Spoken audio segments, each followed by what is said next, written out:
Chapter 787, Profound Abyss Divine, Pulgu Ans Questioning of Shunjun, was a reflection of his years of pondering. Besides increasing his mana and Tao practice, he felt there was an indescribable realm that required his contemplation. Shunjun's truthful response, however, left Guan sensing a glimpse of the great Tao within it. He smiled and replied, "At the very least, I feel that everything now is real." Shunjun heard this and also broke into a smile. Afterwards, Guan began to talk about past events, touching on the bygone days, which evoked many emotions in Shunjun. The setting sun lengthened their shadows. In the years that followed, Guan no longer trained in the mortal world. He decided that in the future, if he wanted to re-enter the red dust, he would assume his identity in the immortal cultivation realm, cultivating like Yang Xian, growing with extraordinary talent and temperament. These two reincarnated bodies were not the strongest, but their temperament and way of handling matters pleased Guan the most, making him feel they lived with a unique flair. Above the sea of clouds, a giant round fan was flying, with more than a dozen people sitting cross-legged on it. Yang and I sat at the back, watching the Wushiji disciples ahead who were chatting and laughing, feeling a mix of emotions. Ancient memories resurfaced in her mind, filling her with deep sentiments. Although she already knew that Gu and had become the greatest power in the world, seeing Gu Ans disciples and grand disciples standing strong and becoming great cultivators she looked up to was a shocking experience. It was hard for her to associate the once carefree flower and grass-picking Gu and with the now all-powerful ancestor Master Wusher. Li Lingtian, sitting beside her, said excitedly, "The Heavenly Spirit Tao Alliance has promised us a dojo. When I return and discuss it with my father, we will bring a group of Li family disciples there to cultivate. As for you, Senior Yang, what are your plans?" Yang and I came to her senses and replied, "I plan to take a look beyond heaven." Li Lingtian frowned and said, "Beyond heaven is extremely perilous. It's not worth taking risks just for opportunities." He knew about the past between Yang and I and Guan and thought she was distressed. It was normal. Even he was deeply moved, not to mention Yang and I. Guan did not intervene personally, but his disciples and grand disciples were grandly welcomed by the great cultivators of the Heavenly Spirit Tao Alliance. When they heard their requests, the Heavenly Spirit Tao Alliance immediately agreed to release Yang and I without any re-examination. If not for Nzazai's insistence on the Heavenly Spirit Tao Alliance to investigate, they would have been freed long ago. During this time, Li Lingtian developed a certain respect for Nzazai. But whenever he thought about his own time in the Third Medicine Valley, when Nzazai had yet to be born, it made him feel awkward. Nevertheless, he dared not shamelessly request to join Wusher. He had heard from Wushiji disciples that once you join Wusher, you couldn't easily leave or even establish your own sect outside. Even the sword sect's master, Chun Chuan, had relinquished his identity as a Wushiji disciple. Even if the sword sect faced enemy attacks, Wusher would not come to help. And Nzazai insisted the Heavenly Spirit Tao Alliance thoroughly investigate the truth, presumably to maintain Wushi's reputation. "I know it's dangerous. Don't worry, I won't get into trouble. Wasn't this confinement by the Heavenly Spirit Tao Alliance all because of your recklessness?" Yang and I glanced at Li Lingtian and said coldly. Li Lingtian smiled awkwardly. He was in such a hurry to save Yang and I because the matter had started due to him. Thinking about it carefully, Yang and I indeed handled matters prudently. Throughout the years, she always acted alone and never encountered any mishaps. Li Lingtian recalled his own experiences over these years and felt embarrassed, realizing he was in no position to advise others. The two fell silent, their thoughts drifting away. They couldn't imagine Gu Ans' realm and vision. This vast world was too expansive for them, filling them with both anticipation and trepidation for the future. In the underworld, beneath the dark celestial vault, a desolate land was shrouded in ghostly vapors, with a colossal ancient tree standing tall. This tree was entirely an eerie blue, with branches draped with vine-like tendrils resembling catkins, and glowing orbs rotating like stars around them.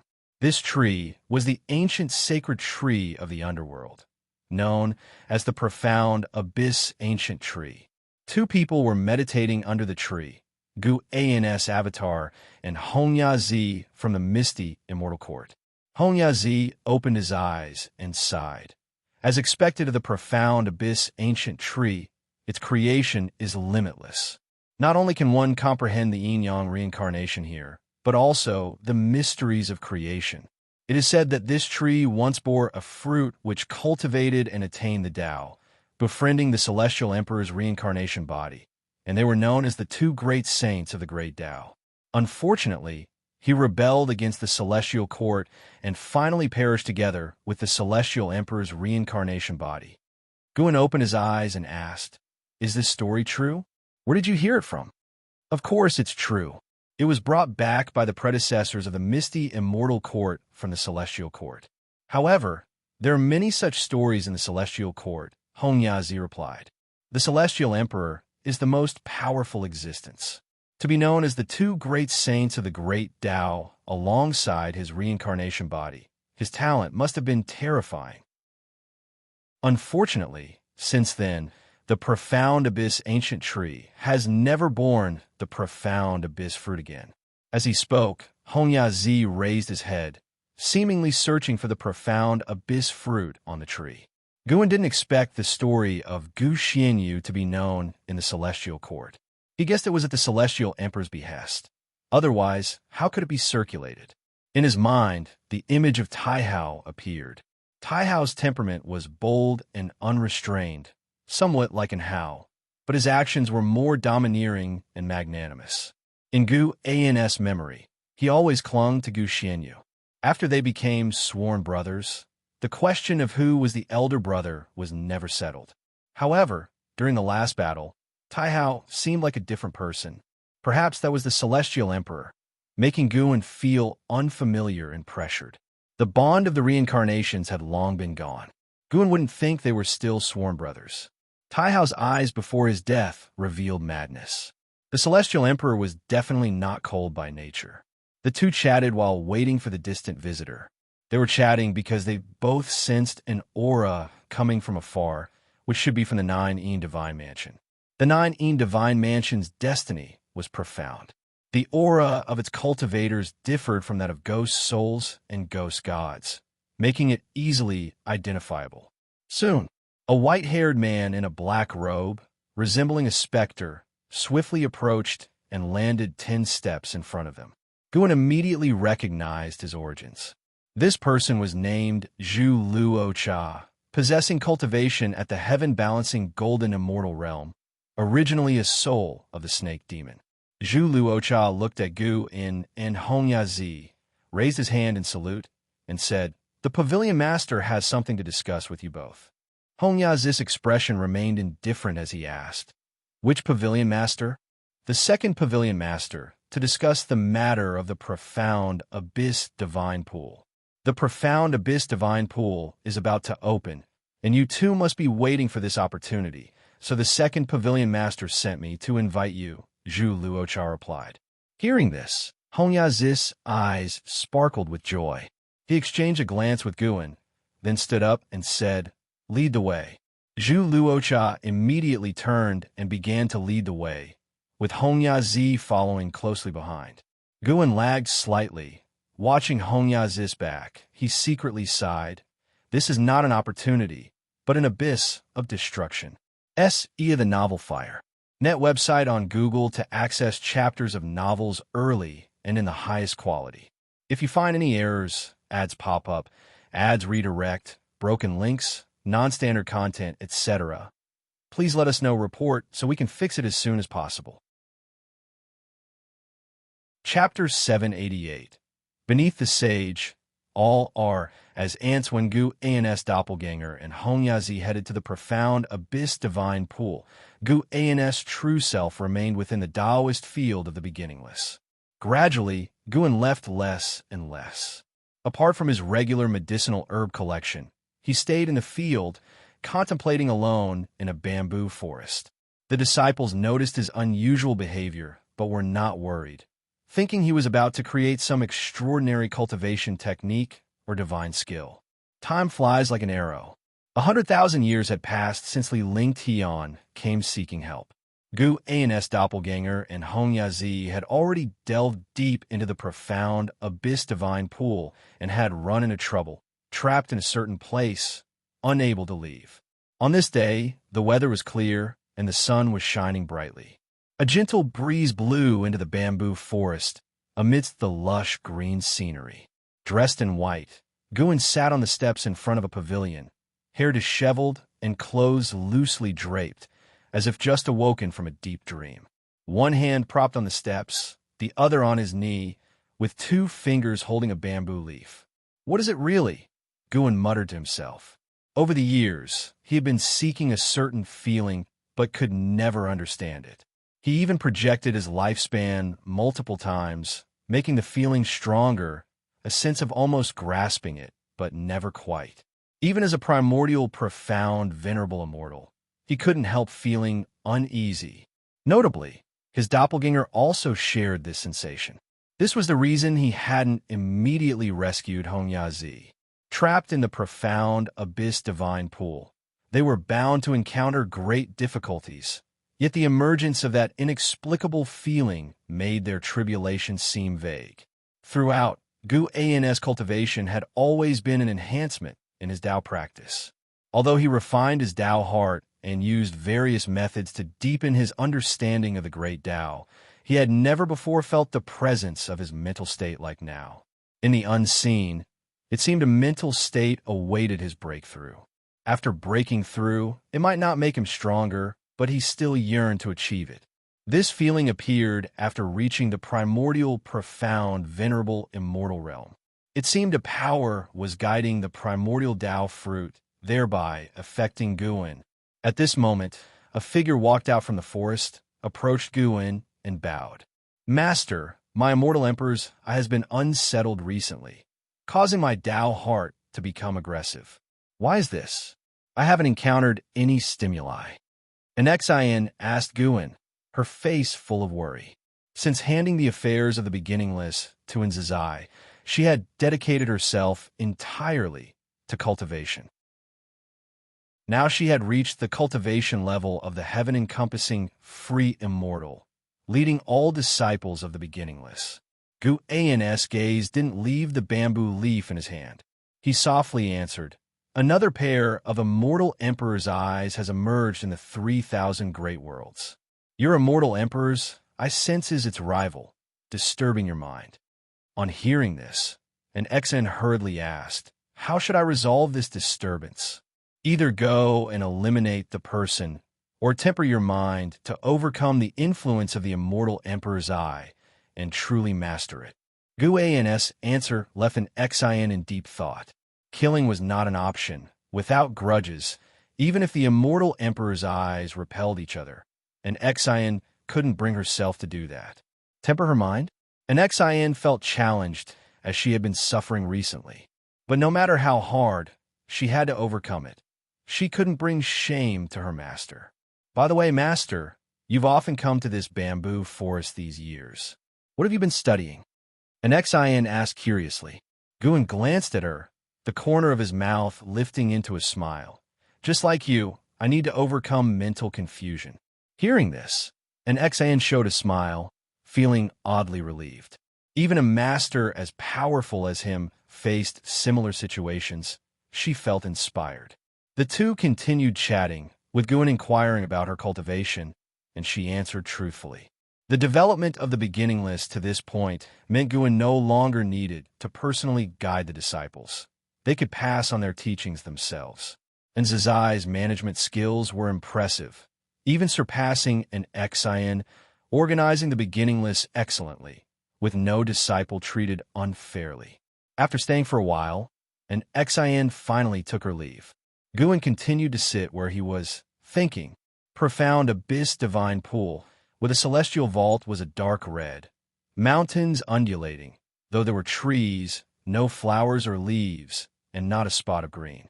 Guan and Hong Yazi walked among the mountains. Hong Yazi looked around, frowning with impatience. He suddenly stopped, speaking in a low tone. I've had enough. No matter where we walk, fly, or even destroy this place, we can't get out. Guan stopped, turned slightly, and glanced at him, asking, if you don't move, will you wait for death? If it gets worse, we can cultivate here. Maybe we'll break through and find a way out. How long will it take to break through? But walking aimlessly, who knows how long it will take to get out? This profound abyss divine pool is too peculiar. Why haven't I heard of such a world restriction before?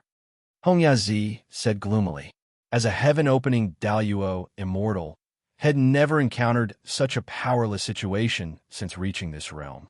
Guan withdrew his gaze, continuing forward, leaving a sentence. Then stay here. He'll move on alone. If I escape, he'll come back to save you. If I die ahead and you succeed in breaking through, leave my body. Upon hearing this, Hong Yazi's face slightly changed, his gaze turning resentful. Is there a need to speak so harshly? Hong Yazi cursed under his breath, then followed Gu An's steps. I'm curious, why are you so calm? Hong Yazi asked as he came beside Guan. Guan looked ahead, retorting, I'm curious too. Why are you so impatient? After all these years of cultivation, is our time trapped here even close to your seclusion time? Hong Yazi was at a loss, reflecting on himself. Could it be that his Tao heart really had issues? The two continued in silence for the rest of the journey. It's unclear how long they walked. Maybe half a day or decades, centuries, even millennia. Gu An's eyes changed, following his gaze. Ahead, on a slope, steels of various sizes were planted, inscribed with strange characters and obscure patterns. The previously numb Hong Yazi was also attracted to the scene, taking out his horsetail whisk, wary of any abnormalities. The two continued forward, reaching the foot of the slope. They didn't rush up, but observed from a distance. Their gaze was involuntarily drawn to the largest stele on the slope. Ia the Novel Fire. NT website on Google to access chapters of novels early and in the highest quality. That seems like old Celestial Court script, Hong Yazi muttered. Guan asked in surprise. Old Celestial Court? There used to be other Celestial Courts? Hong Yazi shook his head. The ancient heavenly court belongs to the previous celestial emperor, who lived longer than all beings of the heavenly Tao. So, earlier celestial courts became mere legends, known as the ancient heavenly court. An immortal god from a misty, immortal court once obtained a cultivation technique from it. I was taught some and recognized the script. What does the stele say? Guan asked. Hong Yazi's expression turned peculiar. After hesitating for a moment, he said, It says, without becoming a saint, all is ephemeral. Beneath saints, all are ants. If you find any errors, ads pop up, ads redirect, broken links, non-standard content, etc., please let us know report so we can fix it as soon as possible. Chapter 789. Hongmeng Immortal Ancestor. If one does not become a saint, all is illusion. Beneath the saints, all are as insects. Saint. Guan heard this realm's name again, his intuition telling him that becoming a saint is not something achieved by simply accumulating Tao practice. Looking far and wide within and beyond the great Tao, not to mention saints, even the primordial, profound, venerable immortal is as rare as phoenix feathers and unicorn horns, hard to encounter. As for those who surpass the primordial, profound, venerable immortal, Guan could only be certain that the celestial emperor was one such being. Hong Yazi was also pondering this sentence, equally curious about what it meant to be a saint. As a heaven-opening Daluo immortal, how far was he from becoming a saint? The two men were each deep in thought, staring blankly at the steles scattered across the mountain before them. The realm of saints had greatly impacted them. Although Hong Yazi's realm was lacking, he understood something of the ancient heavenly court. Seeing the words on those steles, he vaguely sensed that the being who left that sentence had an extremely deep Tao practice and a high immortal position. After a long while, Hong Yazi snapped back to reality and said, These steels seem like the last words left by the immortal gods, filled with regret, despair, and anger. Who knows what they encountered? Guin spoke up, "Let's keep moving forward." With that, he took the lead, heading uphill towards a mountaintop, with Hongya-Zi following closely behind. The two of them passed through the steels. Hongya-Zi remained vigilant, looking around cautiously, while Guin carefully felt the steels. These steels were not simple, containing many Dao intents, which were very subtle and completely imperceptible to Hongya-Zi. The Dao intents of the steels did not seem innate, but rather clues left by the cultivators of the ancient heavenly court. When Gu Ans divine, since connected with these Dao intents, he saw many scenes. Immortal gods fighting fiercely. No demons, no monsters, no ghosts. All were immortals exuding celestial Dao destiny. These scenes were merely fragments, not continuous. Guin patiently explored, hoping to see the figure of the celestial emperor. Unfortunately, after they crossed this hillside and looked ahead, the uneven slopes in the distance still had many steels standing, but these steels were much more sparsely distributed than those behind them. Hongya-Zi quickened his pace, having seemingly discovered something, becoming more interested in these steels. Guin felt the same. As time went by, he still hadn't seen any images of the celestial emperor, but instead became aware of a celestial Dao venerable, Hongmeng Immortal Ancestor. This Hongmeng Immortal Ancestor was the enemy of the immortal gods in the images, and his might was the source of many immortal gods' despair. It's uncertain whether this Hongmeng Immortal Ancestor is still the celestial Dao venerable of the heavenly court today. If so, doesn't that mean the Hongmeng Immortal Ancestor lived even longer than the celestial emperor? After all, according to Hongya-Zi, the ancient heavenly court was presided over by the previous celestial emperor. Guin held many speculations in his mind, but his steps never ceased. In the darkness of the night, hundreds of cultivators gathered on the wasteland, all meditating to heal, Leah among them. Leah was still dressed in black, a treasure sword imbued with a silvery blue aura floating behind him. His pale complexion made it clear he suffered from severe internal injuries. He slowly opened his eyes, gazing upwards. Amidst the night, few stars were visible, making the celestial vault unsettlingly oppressive. He turned his head, his eyes betraying a look of fear. Following his gaze, at the edge of the world loomed an enormous figure, like a giant shadow encompassing half of heaven and earth. The place he stood was not the world, but the palm of a giant hand. The vast wasteland below was just a small part of the palm. In the dim, oppressive void, a figure enshrouded in black mist moved slowly, its form humanoid, seemingly clad in heavy armor, adorned with menacing and sharp spikes. In its right hand, at first glance, the palm seemed empty, but in reality, Leah and hundreds of cultivators were within, appearing even smaller than dust. This terrifying figure walked through the void, its steps unhurried. Just seeing the figure caused a chill to run through Leah. His gaze drifted to the distance, amid the clustered people, where a yellow-robed elder sat meditating, his complexion also grim. Not only Leah, but many others were watching this yellow-robed elder. The yellow-robed elder was the most powerful existence among these cultivators, with a cultivation level reaching the heaven-balancing golden immortal realm. Previously in the profound yuan-free immortal realm, Leah couldn't even imagine how strong a heaven-balancing golden immortal could be.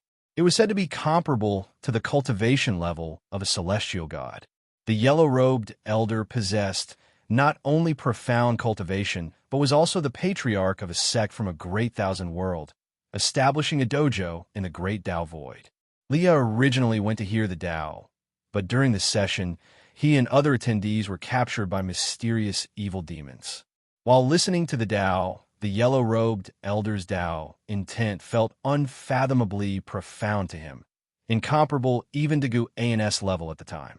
When the evil demons attacked, the yellow-robed elder wielded a magical treasure, displaying great divine skills, shaking the entire universe, with myriad Dharma aspects emerging endlessly, broadening his horizons.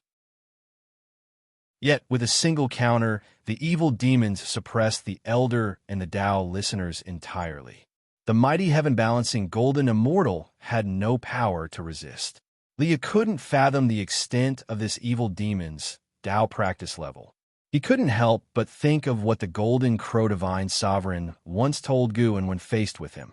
Miaojian Daluo, immortal realm perfection. This was Guan's realm. Afterward, he traveled the world, never hearing the words Miaojian Daluo, immortal, anywhere, not even in outer heaven. Bringing up this realm's name caused him inexplicable trepidation, so much so that he dared not inquire further. Junior brother Gu, if you were here, with such a realm of Miaojian Daluo immortal, could you defeat this demon? Leah thought silently. Even with utmost trust in Guan, he lacked the confidence to say Gu and would surely surpass this demon. The yellow-robed elder's divine skills were vast, seemingly mobilizing the power of the 3,000 great Tao. Recalling that scene still left him incredulous. Yet the evil demon's one move ended everything. The evil demon seemed to respond as casually as Guan did when dealing with the Dark God. Leah longed for Gu and to appear, yet feared that his arrival might only ensnare him in trouble. Leah, oh Leah, when will you truly stand on your own? How long will you rely on Junior Brother Gu? Why haven't you considered how Junior Brother Gu reached this point? Leah gritted his teeth, internally resenting his weakness. At this critical moment, he still longed for Guan's intervention.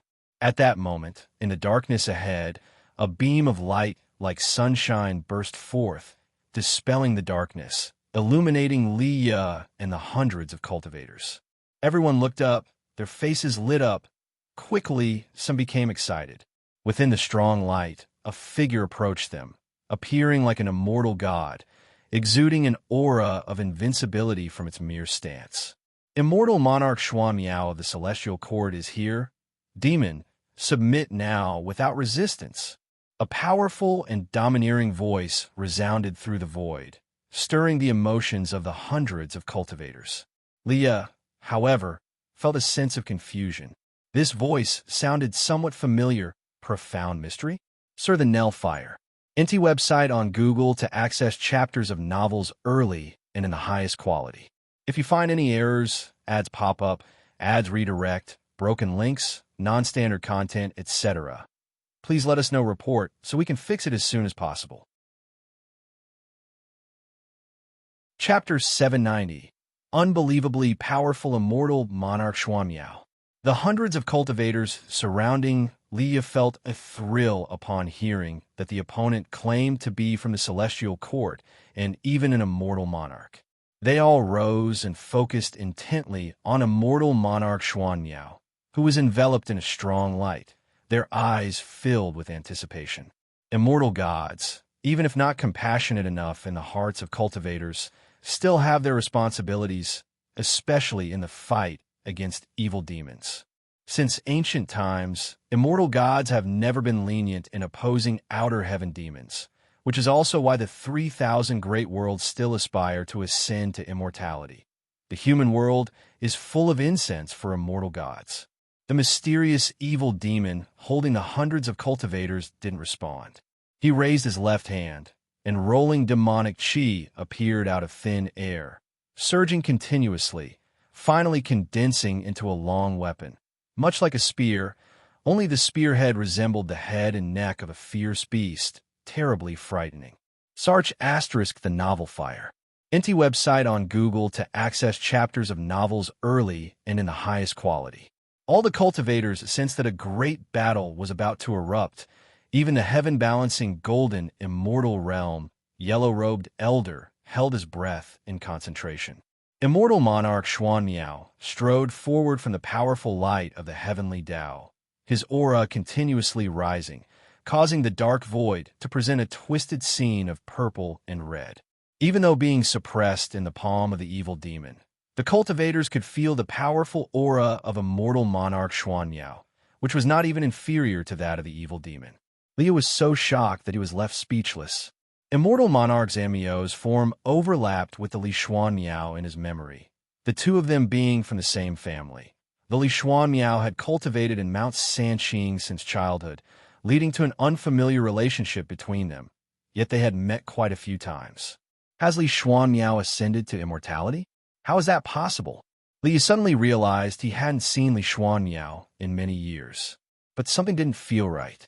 How could these years be enough for someone to ascend to immortality and become so powerful? He couldn't understand it, and even felt on the verge of collapse. It wasn't jealousy of Li Xuan Miao.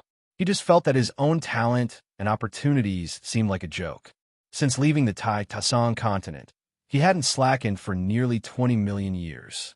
He didn't know how many times he had narrowly escaped death, and the opportunities he had obtained were extraordinary, causing those around him at that time to marvel, believing he was the child of destiny. But now, compared to Li Xuan Miao, what counted as his achievements?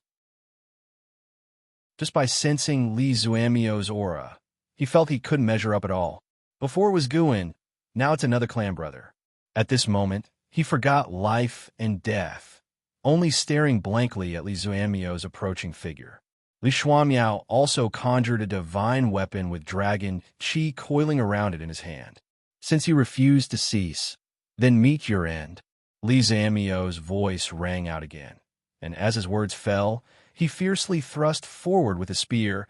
A terrifying torrent of mana exploded, lighting up the entire void, depriving hundreds of cultivators of color in their vision. Leah instinctively closed his eyes.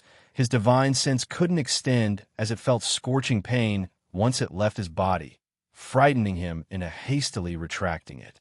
Unable to see, he felt the world spinning, and the ground beneath him trembled violently.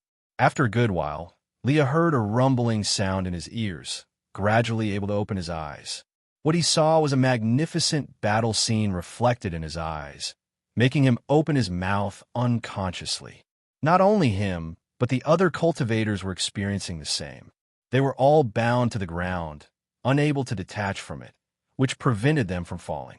In their vision, the external void rotated quickly, causing dizziness, with demonic qi and golden flames interweaving, forming various spectacular scenes, like a kaleidoscope. Li Xuan Miao and the mysterious evil demon had already started battling. Li Xuan Miao displayed his Dharma aspect, his form not inferior to the mysterious evil demon in the slightest. Both wielded their divine weapons with incredible speed, divine skills moving effortlessly, without the need to cast a spell. Various Dharma aspects and divine skills collided, shaking the void. Soon, the void shattered, and the surging wind of the great Tao swept them into deeper darkness.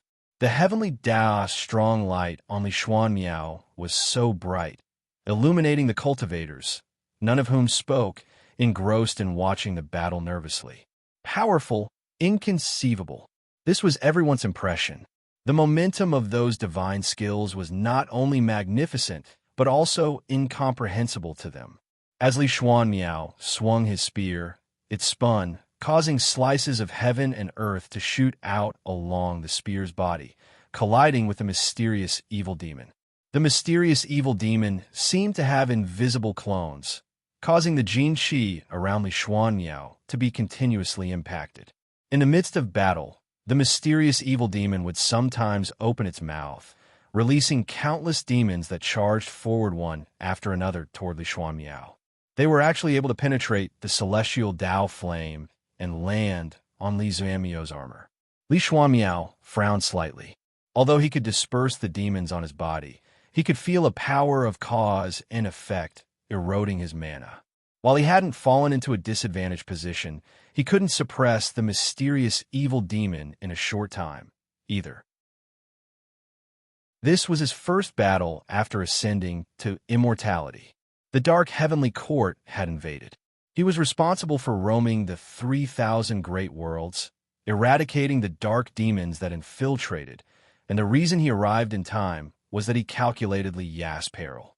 He wasn't familiar with Li Ya, but the bloodline cause and effect was there, and he could feel it. Saving Li Ya was merely a convenient act, unrelated to anyone's relationship. Now, Li Xuanmiao only wanted to defeat the dark demon in front of him. Even though he was not obedient to the will of the celestial court, at this moment, he had to defend the dignity of the heavenly court of mortals and must not disappoint his master's expectations. Li Xuanmiao's gaze sharpened. Blood-red, Tao patterns surfaced on his forehead as he swept across with his spear single-handedly. A terrifying and vast golden rainbow erupted, pushing back the mysterious evil demon. The golden rainbow pierced through the darkness, as if cleaving everything in two.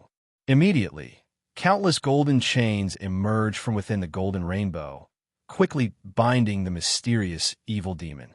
The mysterious evil demon struggled madly, unable to break free in a short time.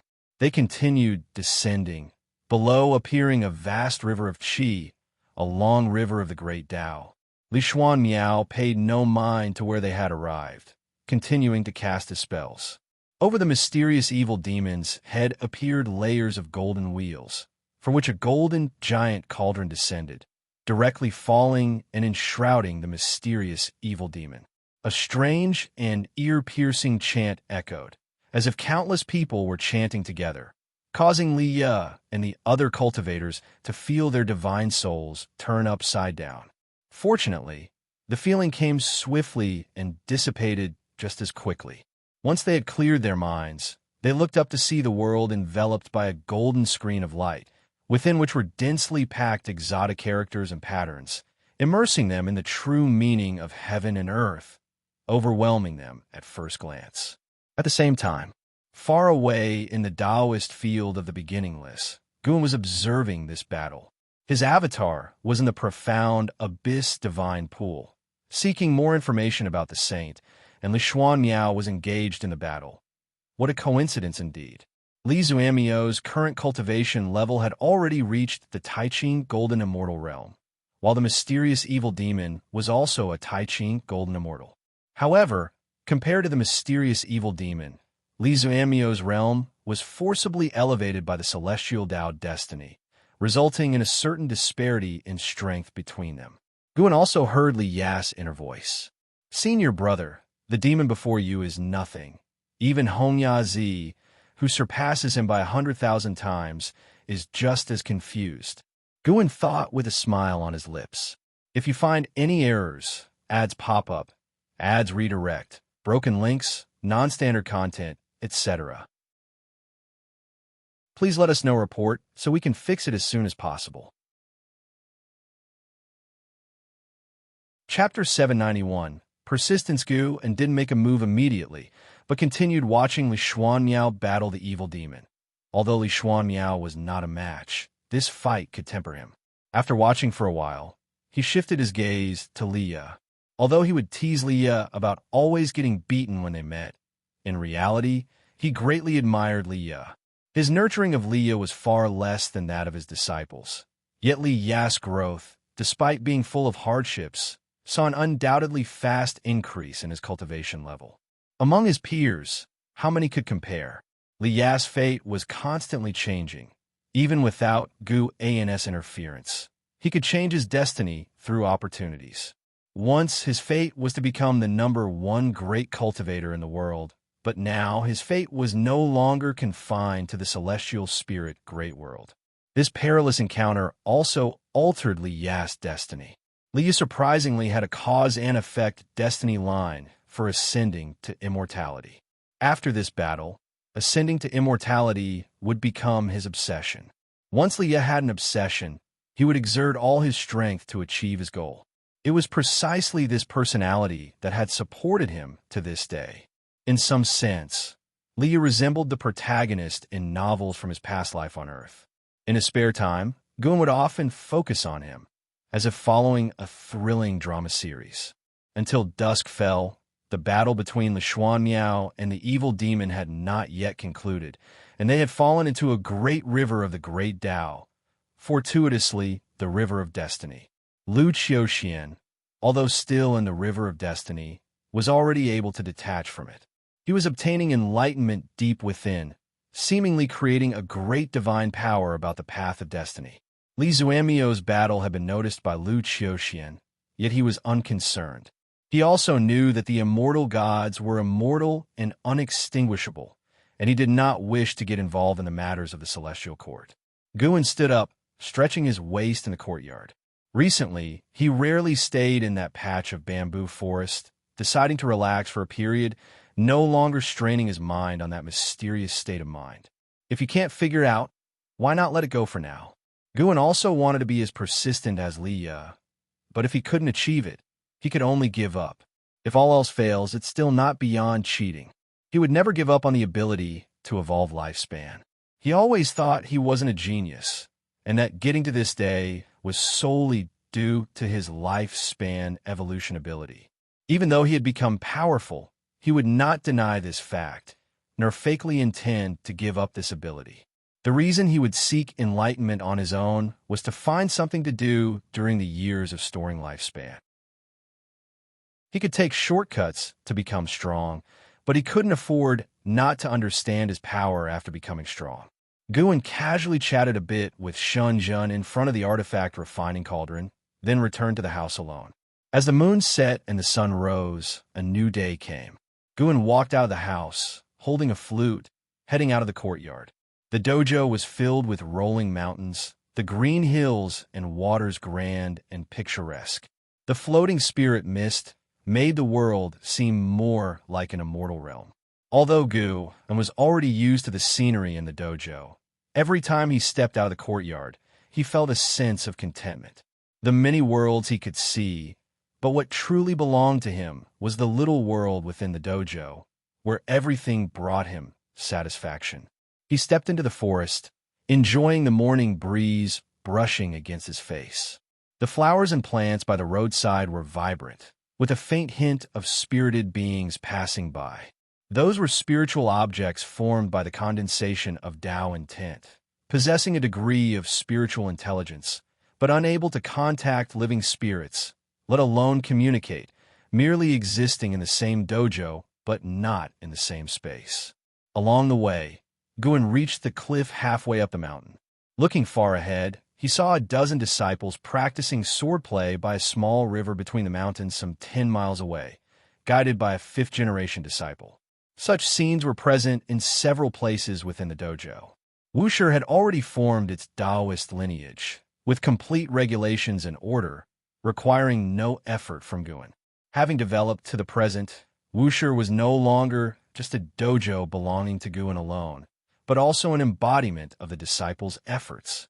Over the long years, the second-generation disciples, when traveling outside, had established a very positive image for Wuxia, earning it the reputation of a human world immortal cultivation holy land. Every year, people would come to the edge of the 9-spirit continent seeking to join Wuxia to cultivate immortality. But even entering Wuxia was difficult, let alone becoming a citizen of the 9-spirit dynasty. Guin raised the flute in his hand and spun it with one hand, his gaze already falling on Li Xuanmiao. Li Xuanmiao was beginning to fall into a disadvantage. Within the vast river of destiny, the mysterious evil demon was entangled entirely with black chains formed by the path of cause and effect, wielding the long spear to attack Li Xuanmiao. His offensive continued to intensify, forcing Li Xuanmiao to retreat step by step. Li Xuanmiao, hair disheveled, his armor on the verge of breaking, seemed quite in distress, as if heading towards a dead end. Li Xuanmiao furrowed his brows tightly, as the demonic creatures spewing from the mysterious evil demon's mouth were devouring his mana, and now the black chains around the mysterious evil demon were shattering his mana each time they struck. He had exerted every means he possessed, repeatedly deploying all the divine skills and secret techniques at his disposal. The best scenario he managed was to shatter the mysterious evil demon's physical body, yet within a very short time, it would regroup again, leaving him feeling powerless. Could I be defeated? Li Xuanmiao thought with unwillingness in his heart. Being an immortal god, even in death, he could resurrect in the celestial court. Still, he was unwilling for his first battle as an immortal god to end in failure.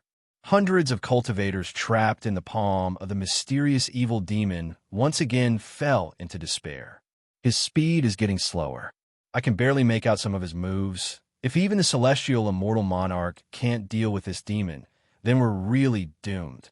Rumor has it that the celestial court is the gathering place for immortal gods. Surely they wouldn't dispatch only one immortal god, right? Do you know what an immortal monarch represents? Currently, all the immortal gods campaigning across the 3,000 great worlds are of a lower immortal position tier than him. Damn it, to think I'd die at the hands of an unknown evil demon without even a name. How frustrating. The cultivators were discussing among themselves, with many remaining silent, their eyes filled with fear. More than death, they feared enduring tortures worse than death. This demon was so powerful, yet it did not kill them, instead taking them somewhere, clearly not allowing them an easy death. Leah had long since come out from his complicated emotions, now filled only with concern, fearing Li Xuan Miao might encounter misfortune. He didn't believe such a coincidental occurrence. With his cultivation level, he could already perceive the cause and effect between people. Being an immortal monarch, Li Xuan Miao was naturally capable of the same. He felt Li Xuan Miao had come specifically to save him, even though they were not well acquainted. But after all, they were of the same lineage. Don't be stupid.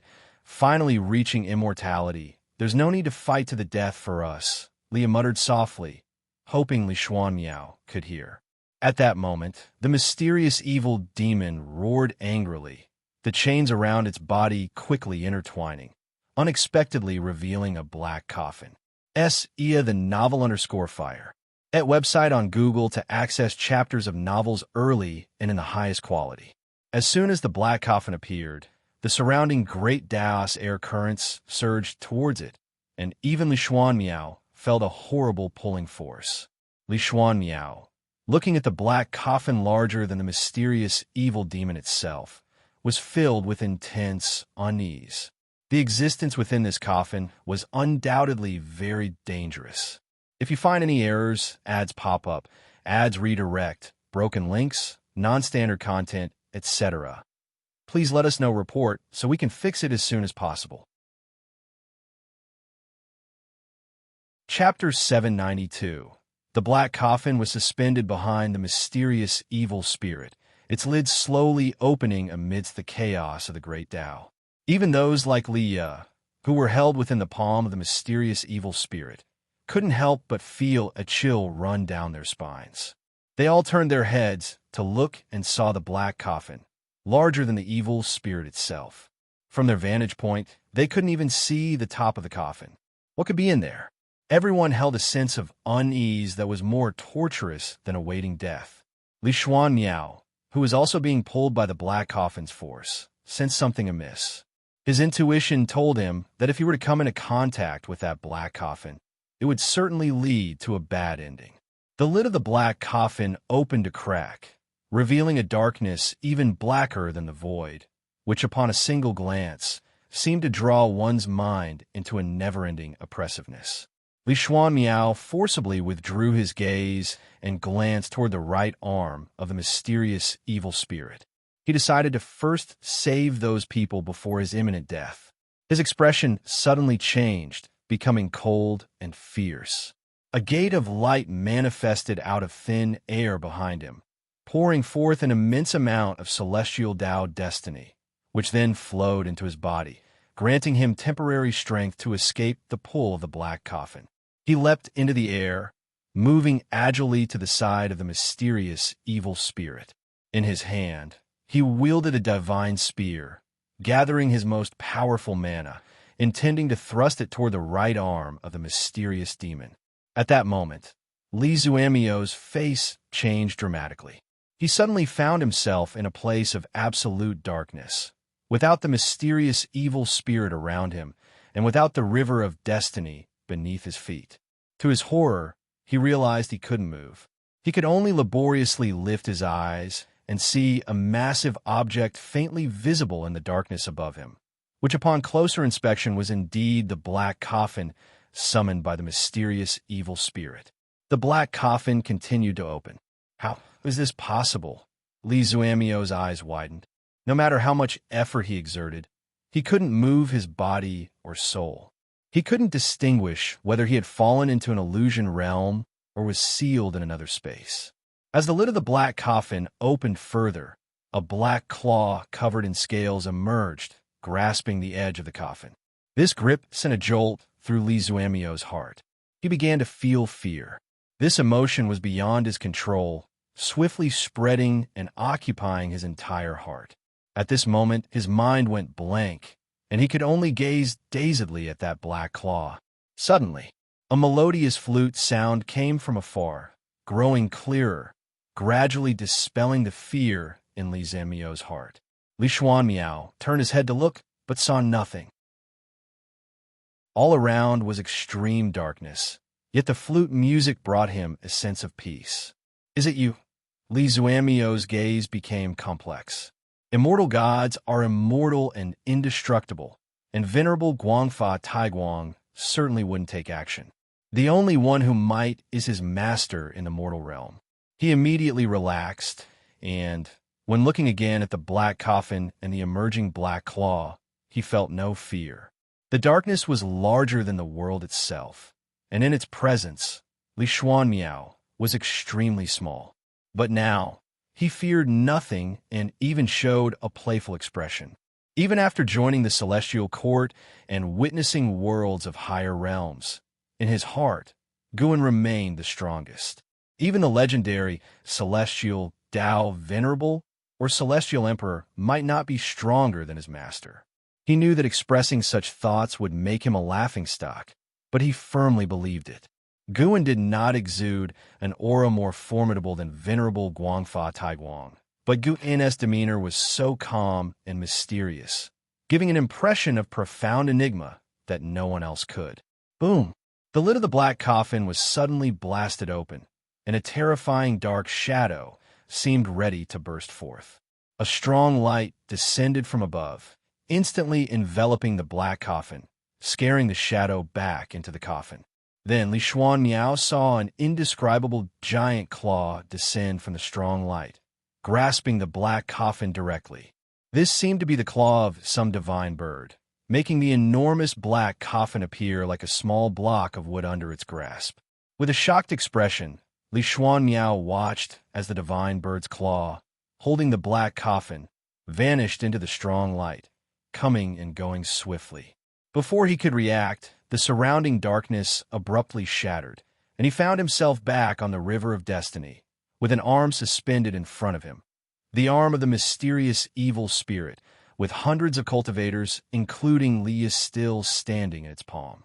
At this moment, hundreds of cultivators were looking up, all dumbfounded and trembling all over.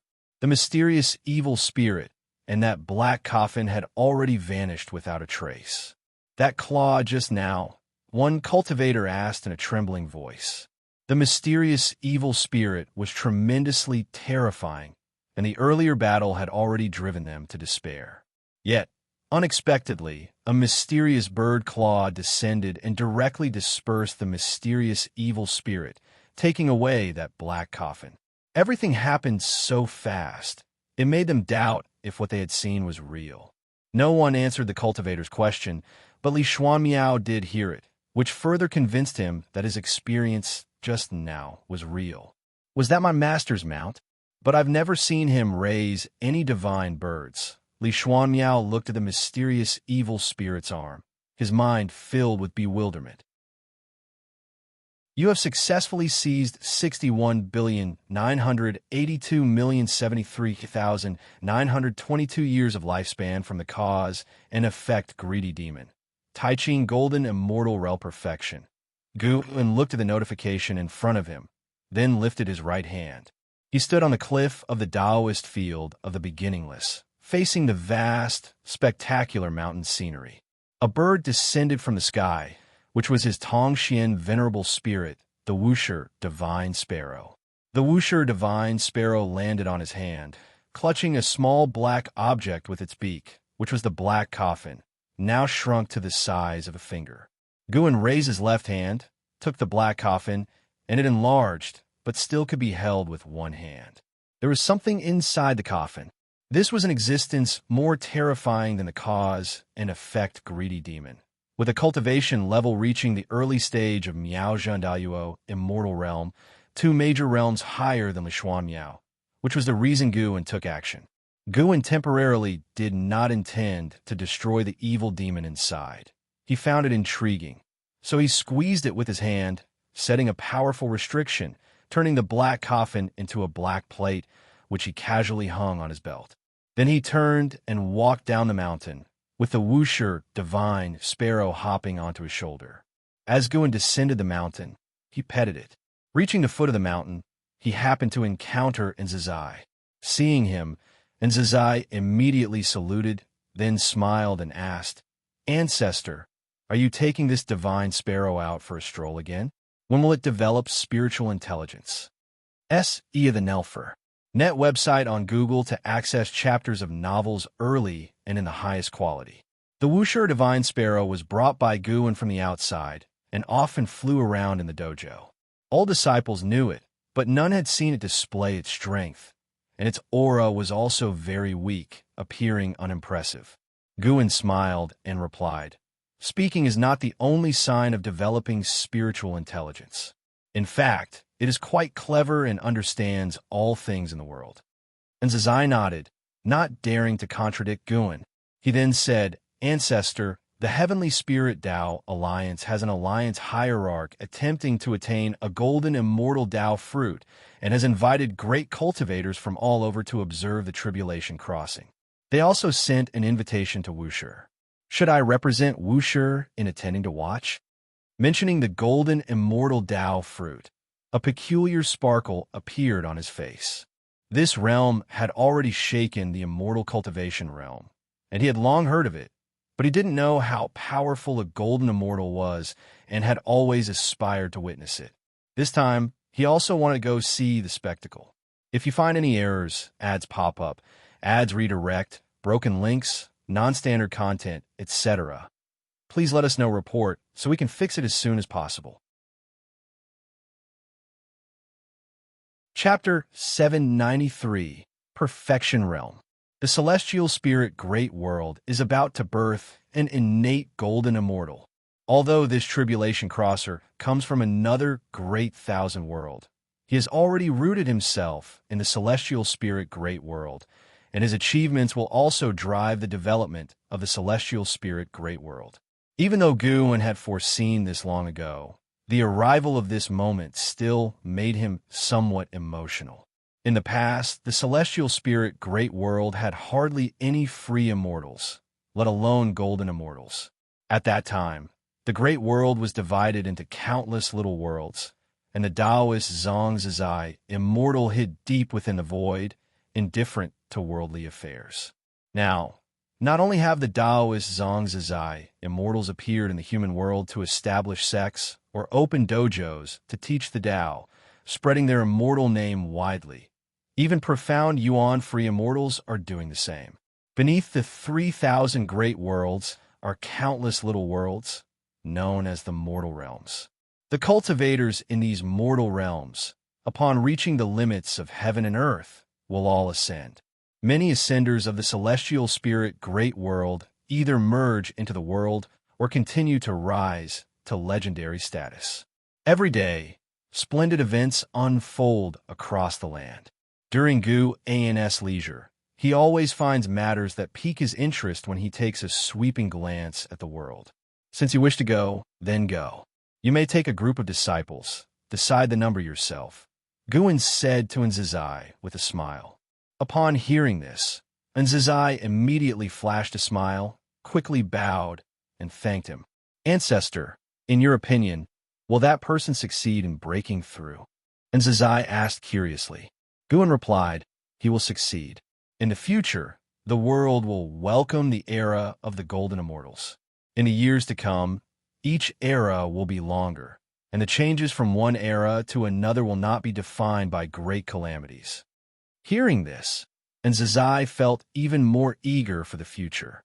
Guan did not say more and left with the Wuxia divine sparrow. Nzazai watched him leave and, observing his leisurely demeanor, felt deeply moved. What about golden immortals? The ancestor's cultivation level is much higher than that of golden immortals, yet he never becomes arrogant because of it, nor is he greedy for power. He prefers a quiet pastoral life, and Zazai most admired the ancestor for this ability to remain calm and peaceful. He had once tried to imitate this, but regrettably, after a long time in seclusion, he would always yearn to go out and could never fully convince himself to let go of fame and fortune. Currently, he manages the affairs big and small of Wuxia, and although it is arduous, he finds it meaningful. If he truly let go of the power in his hands, he definitely would feel some reluctance. Guin, with his back to Nzazai, heard the youngster's inner thoughts, and his lips curled into a subtle smile. Since the birth of the first innate golden immortal in the celestial spirit great world, heaven and earth shook, and the atmosphere in the immortal cultivation realm seemed ready to soar upward. The innate golden immortal preached to all living beings, and the sound of the Tao resonated throughout the entire world, benefiting countless living creatures, and even those mortals who had not cultivated gained many insights. The passage of time accelerated. Gu An's range of activity remained within the celestial spirit great world.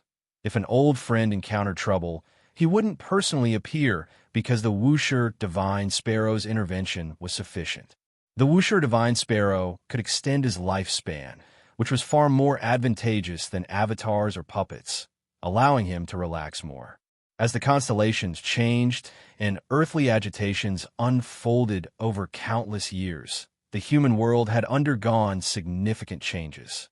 Now arrived at the Taoist beginning era, cultivators soared on celestial inquiries, pursuing higher realms, thus sparking a significant development in Taoist techniques. Great cultivators from all around the world taught the Tao, advancing the celestial Tao destiny in the human world. Hence it was known as the Taoist beginning era. All living beings could feel the rise of the celestial spirit great world. The future could only become better. Thus it was named beginning, symbolizing that the path toward the great Tao of this great thousand world had only just begun. That year, at the beginning of autumn, nearing noon, Guin appeared out of nowhere within a bamboo forest and walked towards a pavilion among the woods. He had just gone a breakthrough and had now reached the primordial, profound, venerable, immortal realm perfection.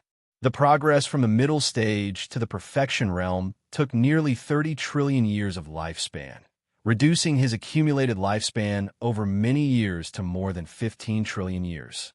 Although the consumption was great, the effect was significant. The higher the great realm, the greater the gap between small realms. Take the primordial, profound, venerable immortal, for instance. A mere one-level difference in a minor realm signifies an absolute disparity in strength. Given this, striving for higher realms requires at least having an accumulated lifespan of 1 billion years. 1 billion years should indeed be called 10,000 trillion years. 10,000 trillion years can also be referred to as a quadrillion years. Guin thought about the Suanzi algorithm of ancient Huaxia, which recorded, in the method of large numbers, 10,000 is called a yi, 10,000 yi is a zhao, 10,000 zhao is a jing, 10,000 jing is a gai, 10,000 gai is a zi, 10,000 zi is a liang, 10,000 liang is a go, 10,000 go is a jian, 10,000 jian is a zheng, 10,000 zheng is a zai. His lifespan number had not yet surpassed the imagination of the ancients of Huaxia, indicating it was still not enough. As Guin reflected, upon reaching the primordial, profound, venerable, immortal realm perfection, his vision expanded once more, allowing him to see more unknown territories and a grander great Tao. He realized that the road ahead was still long. Fortunately, within the known range, no one could threaten him. S.E. of the novel F. Ire. NT website on Google to access chapters of novels early and in the highest quality. As for the Celestial Emperor and a few Celestial Tao Venerables, their whereabouts were unknown. Perhaps they were exploring more vast and distant domains, having likely grown weary of everything within the Celestial Tao over the long years. Guin strolled back leisurely as usual, making people feel as if he had merely gone out for a brief distraction. Though only away for 2 hours, his power had transformed profoundly. 2 hours. Even giving a primordial, profound, venerable immortal 10 million years, or a billion years, couldn't result in such progress. Guan's eyes turned toward the 3,000 great worlds. The struggle for the Son of Heaven had reached its final stages, with 90% of the great 1,000 worlds already under the great immortal divine Yuan's command. Xianyuan, human venerable, continued to resist stubbornly, but the outcome was clear, and the immortal gods under his command were restless, feeling anxious about the future. Suyu, who often accompanied Zhongbu Ku, seemed to be plotting something. With him, Guan wasn't worried that Xianyuan human venerable's defeat would implicate Zhongbu Ku. Guan arrived at a small river and stopped just before crossing, looking into the distance where a giant 7-colored light shield stood amidst the mountains, forming its own barrier world. Within, 2 Wushiji disciples were sparring, both being free immortals. This made Guan somewhat sentimental. The 9th-generation disciples already had some reaching the free immortal realm, and though it was the 2 strongest of the 9th generation, it still gave Guan the sense that the era of the Holy Court had become distant. He stood in place, starting to observe intently. His relationship with his disciples and grand disciples wasn't particularly close. He rarely guided his grand disciples' cultivation, but he occasionally viewed their cultivation results.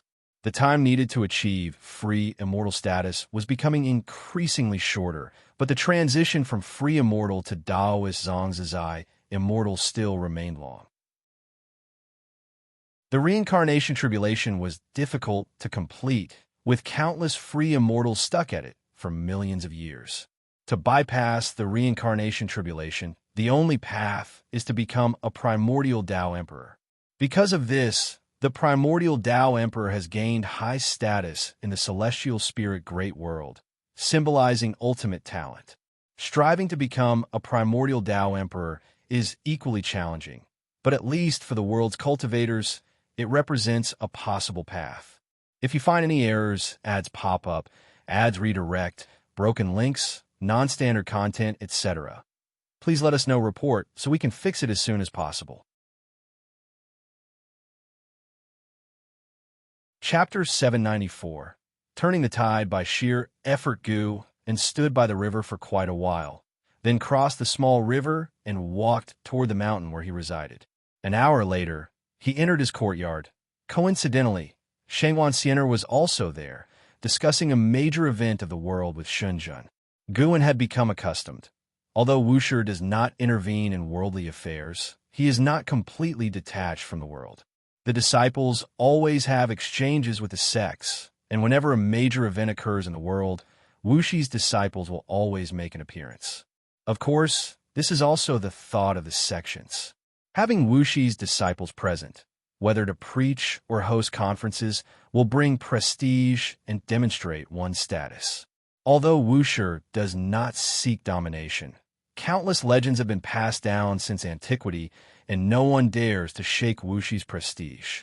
Till now, the world has not witnessed the birth of a second, innate golden immortal. Do you think the Demon Emperor can succeed? He is still far from the rank of innate golden immortal. But that innate golden immortal claimed he possesses the potential for golden immortal, and at this grand event of the demon race, the Demon Emperor will exhibit the process of breaking through to the profound Yuan free immortal. If successful, he will be the youngest profound Yuan free immortal. That is simply because we, Wuxia, do not compare ourselves with the outside world. Facing Shangwan Xianer's curiosity, Shunjun appeared calm, showing no interest in the Demon Emperor. She glanced at Guan without paying much attention. Shangwan Xianer saluted Guan, then continued chatting with Shunjun, and those not knowing might think they were master and disciple. Guan returned inside, preparing to take a nap. With his cultivation level, he could do without sleep, but recently he enjoyed experiencing the red dust in dreams. In dreams, he crafted a unique life, experiencing it firsthand. He discovered he could make dreams become reality, creating the world from his dreams. However, He is not omnipotent. At least he cannot create a Tao world stronger than his cultivation level. He increasingly believed that the so-called heavens and earth were not products of the great Tao, but were opened up by powerful beings. There is no heaven or earth within the great Tao river. Even if there is, they are the fallen ones entering in, without an original cause and effect relationship. S.E. the Novelier. N.E.T. website on Google to access chapters of novels early and in the highest quality. As Guan fell asleep, Shanghuan Sienna managed to persuade Xinjun to accompany her to the demon race's grand event. The Tao treasures in their hands had just been reforged by Guan. In this world, no one could harm them. After they departed, the courtyard of Guan fell silent. The sun set, the moon rose, and the seasons changed. When the two ladies returned, half a year had passed. Guan stepped out from the house, stretched lazily under the sun. "You didn't sleep until now, did you?" Xinjun questioned with a suspicious look. Guan glanced at her, countering, "Why not?" Nowadays, his medicine gardens around the region flourished anew, planted with high-tier spiritual grass. Each time he harvested, he could prolong the time. High-tier cultivation herbs mature over decades and do not much diminish lifespan. Now, he not only gained ample time, but also his annual income of lifespan increased to nearly 3 billion years.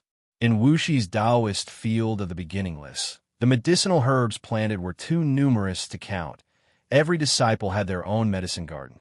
Guan would not interfere, and if he wanted to explode in lifespan, he could do it any time, but only if a crisis arrived beforehand. He would not reveal even a trace of his ability to seize lifespan. "Well, would you like to hear about our experiences at the demon race?" Xinjun walked toward Guan, asking with a smile. Guan nodded, letting her speak while reminiscing about his dream. He lived another lifetime as Yang Xian, never taking innocent lives, focusing on chivalry, living a splendid life. The name of the sword Tao Saint ancestor re-emerged. Acquiring this title is not only due to his strength, but also his merits. Unaware of Gu An's thoughts, Xinjun eagerly shared about the demon race's festivities. Initially, she wasn't interested in the demon emperor, but seeing the demon emperor crossing the tribulation and his attitude towards people and matters, she had a change in perspective.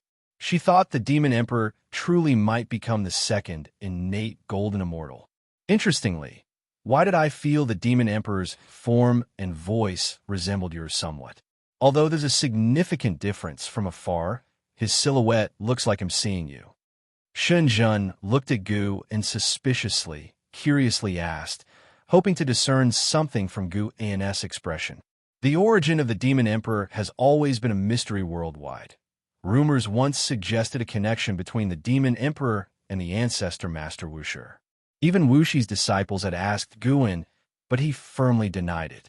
Xinjun returned in high spirits, feeling she might have discovered the link between the demon emperor and Guan.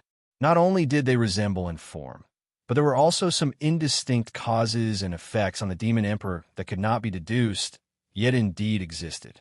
This feeling she only detected in Guan, knowing she specialized in cause and effect. Concerning the achievement in the path of cause and effect, no Wusher disciple could rival her, except for Fairy Yaoxian, who was stronger but not considered a Wusher disciple.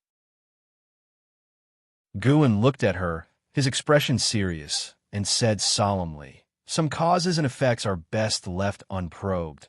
Otherwise, Xinjun was stunned by a shift in demeanor. She had never seen Guan so serious and felt a bit unnerved. "Beware, it'll erase your memory." Guan revealed a smile, raising his hand to gently tap her forehead. Xinjun came back to her senses, instantly understanding Gu and was teasing her. She couldn't help but feel annoyed. As she was about to inquire further, and Zizai appeared, bowing to Guan, saying, "Ancestor, 2 immortal gods have come to visit you. One calls himself Sichuan Old Immortal, and the other calls himself Tai Immortal Monarch." Seeing and Zizai show up, Xinjun stopped questioning since Guan refused to disclose the connection with the demon emperor, clearly for a reason. She could only ask privately. "Bring them to the mountain viewing pavilion." Guan replied, and Nzazai immediately disappeared from where he stood. "All right, I have matters to attend to. You should rest first." Guin left these words behind and departed. His awakening was not merely to greet Xinjun. Watching his departing figure, Xinjun clicked her tongue in amazement. "Remarkable. They say demon transformations take reference from appearance they find appealing. Speaking of which, the looks of Celestial Demon Child, Celestial Cyan, Celestial Bai seemed familiar, as if I've seen them somewhere before. Elsewhere." Guin walked all the way to the mountain viewing pavilion. Standing in the pavilion, he gazed at the nearby great waterfall. Before long, Nzazai led Sichuan Old Immortal and Tai Immortal Monarch there. Nzazai showed great curiosity toward the two immortal gods. Although immortal gods are no longer just intangible legends, he had yet to truly interact with immortal gods. Guin nodded slightly at Nzazai, indicating for him to leave. After Nzazai left, Sichuan Old Immortal stood in the pavilion, bowing to Guin and saying, "Please, Ancestor Master Wuxia, intervene and save the world for human venerable." Guin turned around, looking at him, expressionless. Tai Immortal Monarch stood beside Sichuan Old Immortal, saying nothing, but observing Gu An's expression. "I am not a celestial court immortal god, nor do I have the ambition to ascend to immortality. Why should I assist him?" Guin asked coldly. This moment, his look imposed immense pressure on Sichuan Old Immortal. Compared to last meeting, Sichuan Old Immortal felt as if facing another person entirely. If you find any errors, ads pop up, ads redirect, broken links, non-standard content, etc., please let us know report so we can fix it as soon as possible. Chapter 795, Son of Heaven's Opportunity Facing Gu Anus Inquiry and Gaze. Elder Xiai Xian suppressed his inner unease and spoke. Although the Patriarch does not participate in the struggle for the throne, as long as Wuxia remains in this great thousand world for a day, it is difficult to avoid the ramifications brought by the struggle. If the great immortal divine Yuan wins, the 3,000 great worlds will be destroyed and recreated into the 3,000 great worlds he desires. If Xin Yuan succeeds, he will not change the 3,000 great worlds. All he wants is to thwart the provocation from the great immortal divine Yuan. He does not need the 3,000 great worlds to transform into anything else. As Xiai Xian spoke these words, his gaze was firmly fixed on Gu, and Tai Immortal Monarch had already heard this narrative, which was also the reason for Tai Immortal Monarch's accompaniment. If the great immortal divine Yuan were victorious and became an enemy of Guin, at that time, should Guin resist, he would face the entire celestial court, and Tai Immortal Monarch would also have to oppose Guin, which would be unacceptable for Tai Immortal Monarch. After all, he had invested so many years of effort and was unwilling for it all to be in vain. The rapid development of a celestial spirit great world has been supported significantly by Tai Immortal Monarch behind the scenes. Looking at Guin, Tai Immortal Monarch's eyes already indicated his stance. Guin responded to the gaze of Elder Xiai Xian, saying, "I can leave with Wuxia. I can even leave with the celestial spirit great world. The ambition of the great immortal divine Yuan poses no threat to me."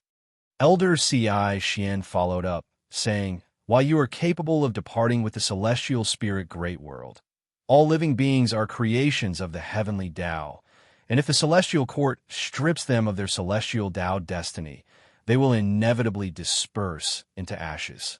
Guin approached the table and sat down, choosing not to respond verbally. Instead, he picked up the teapot and poured himself some tea. Each day, there is new tea at the Mountain Viewing Pavilion, prepared by the Ghost Mother of Ephemera.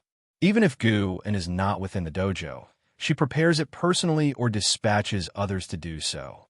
Elder Xiai Xian looked at Guin, waiting for his decision. The sound of the waterfall cascading echoed around the three. Gritting his teeth, Elder Xiai Xian said, "If the Patriarch is willing to intervene, His Highness can agree to any request. This was previously instructed to me by His Highness." Guin sighed and said, "I have no demands. I have finally found a place for peaceful cultivation and enlightenment and have no desire to be disturbed." Upon hearing this, Elder Ci Xian felt a hint of delight. The absence of absolute refusal meant there was room for negotiation. "If you wish not to be entangled in the cause and effect of the Celestial Court, after this battle ends, I will not report your name to the Celestial Court. Moreover, you can rest assured, the struggle for the throne relies on individual abilities. The great immortal divine Yuan has also sought many great powers not belonging to the Celestial Court. Should you be willing to act, His Highness will ensure you bear no trouble and will reward you, even if you do not wish to join the Celestial Court. However, if your disciple wishes to ascend to immortality, His Highness will absolutely support it." Elder Ci Xian spoke thus, observing the number of disciples under Wushi and noting precedents of ascension, thinking such words might sway Gu, and was evaluating. In his view of the future, Xianyuan Human Venerable was destined to fail. He indeed had the capability to alter fate. He knew Elder Ci Xian spoke truthfully because he had seen the arrival of heavenly soldiers and generals at the celestial spirit great world. He had painstakingly repaired relations with the Celestial Court, and now there was another obstacle. How could he stand by and do nothing? The reason he agreed to see Elder Ci Xian was that he already had a decision at heart. However, he wanted Xianyuan Human Venerable to know the difficulty of his intervention so that Xianyuan Human Venerable might treat Wushi disciples in the immortal class kindly in the future. Having reached Gu's realm, personal interest was no longer highly significant. He cared more about those around him and the younger generation. He never hoped for those near him to provide substantial help or benefits. If such were the case, it would indicate he was not strong enough and still required the people around him to perform certain tasks for him. What mattered to him were emotions and his inner desires. Moreover, in his view, the presence of old friends could remind him of the path traveled. Seeing Gu fall in his silence, Elder Ci Xian felt increasingly uncertain. He did not understand what Gu was still considering. Tai, Immortal Monarch, on the other hand, was secretly excited. Facing the forces of the great immortal divine Yuan, Gu did not refuse outright, which inherently demonstrated his strength. Tai, Immortal Monarch, began to envision the future. If Gu helped Xianyuan Human Venerable turn the tides, he would have established good relations with Xianyuan Human Venerable, which was undoubtedly beneficial for him. Previously, he did not join the fray because he was uncertain which Son of Heaven would triumph. If it were possible to befriend the victorious Son of Heaven, he certainly would not refuse. Gritting his teeth, Elder Ci Xian took out a golden jade pendant from his sleeve, saying, "This is His Highness' most important token. If you are willing to intervene, this item will be bestowed upon you."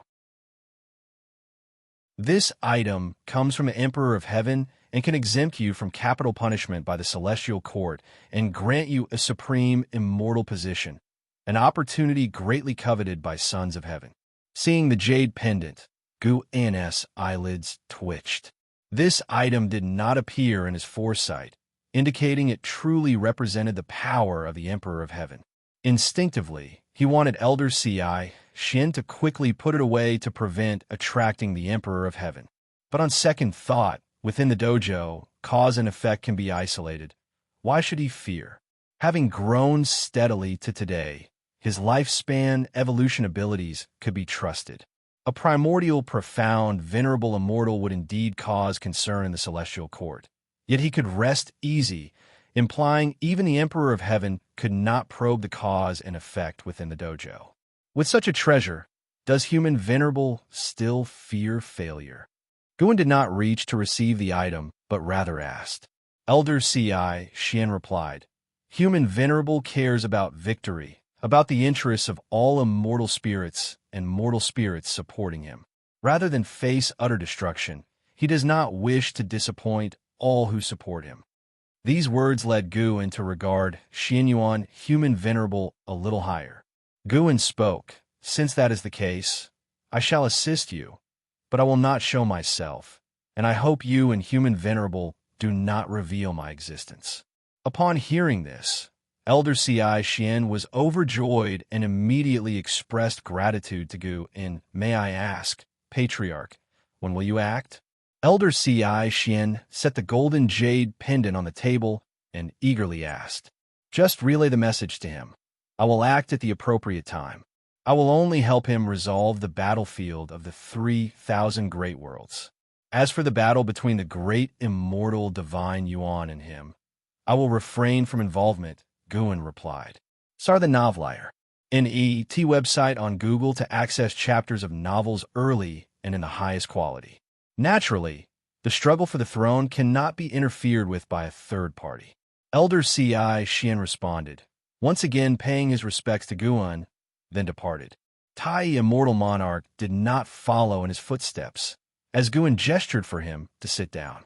After Elder Ci Xian left, Tai, Immortal Monarch, faced Guan alone, feeling somewhat apprehensive, fearing that bringing Elder Ci Xian might have offended Gu, and Xian Yuan Human Venerable's promise is indeed trustworthy. Truly, I also hoped you wouldn't get involved, but the great immortal divine Yuan is more dangerous than Xian Yuan Human Venerable. Tai, Immortal Monarch, spoke cautiously, carefully observing Gu An's expression.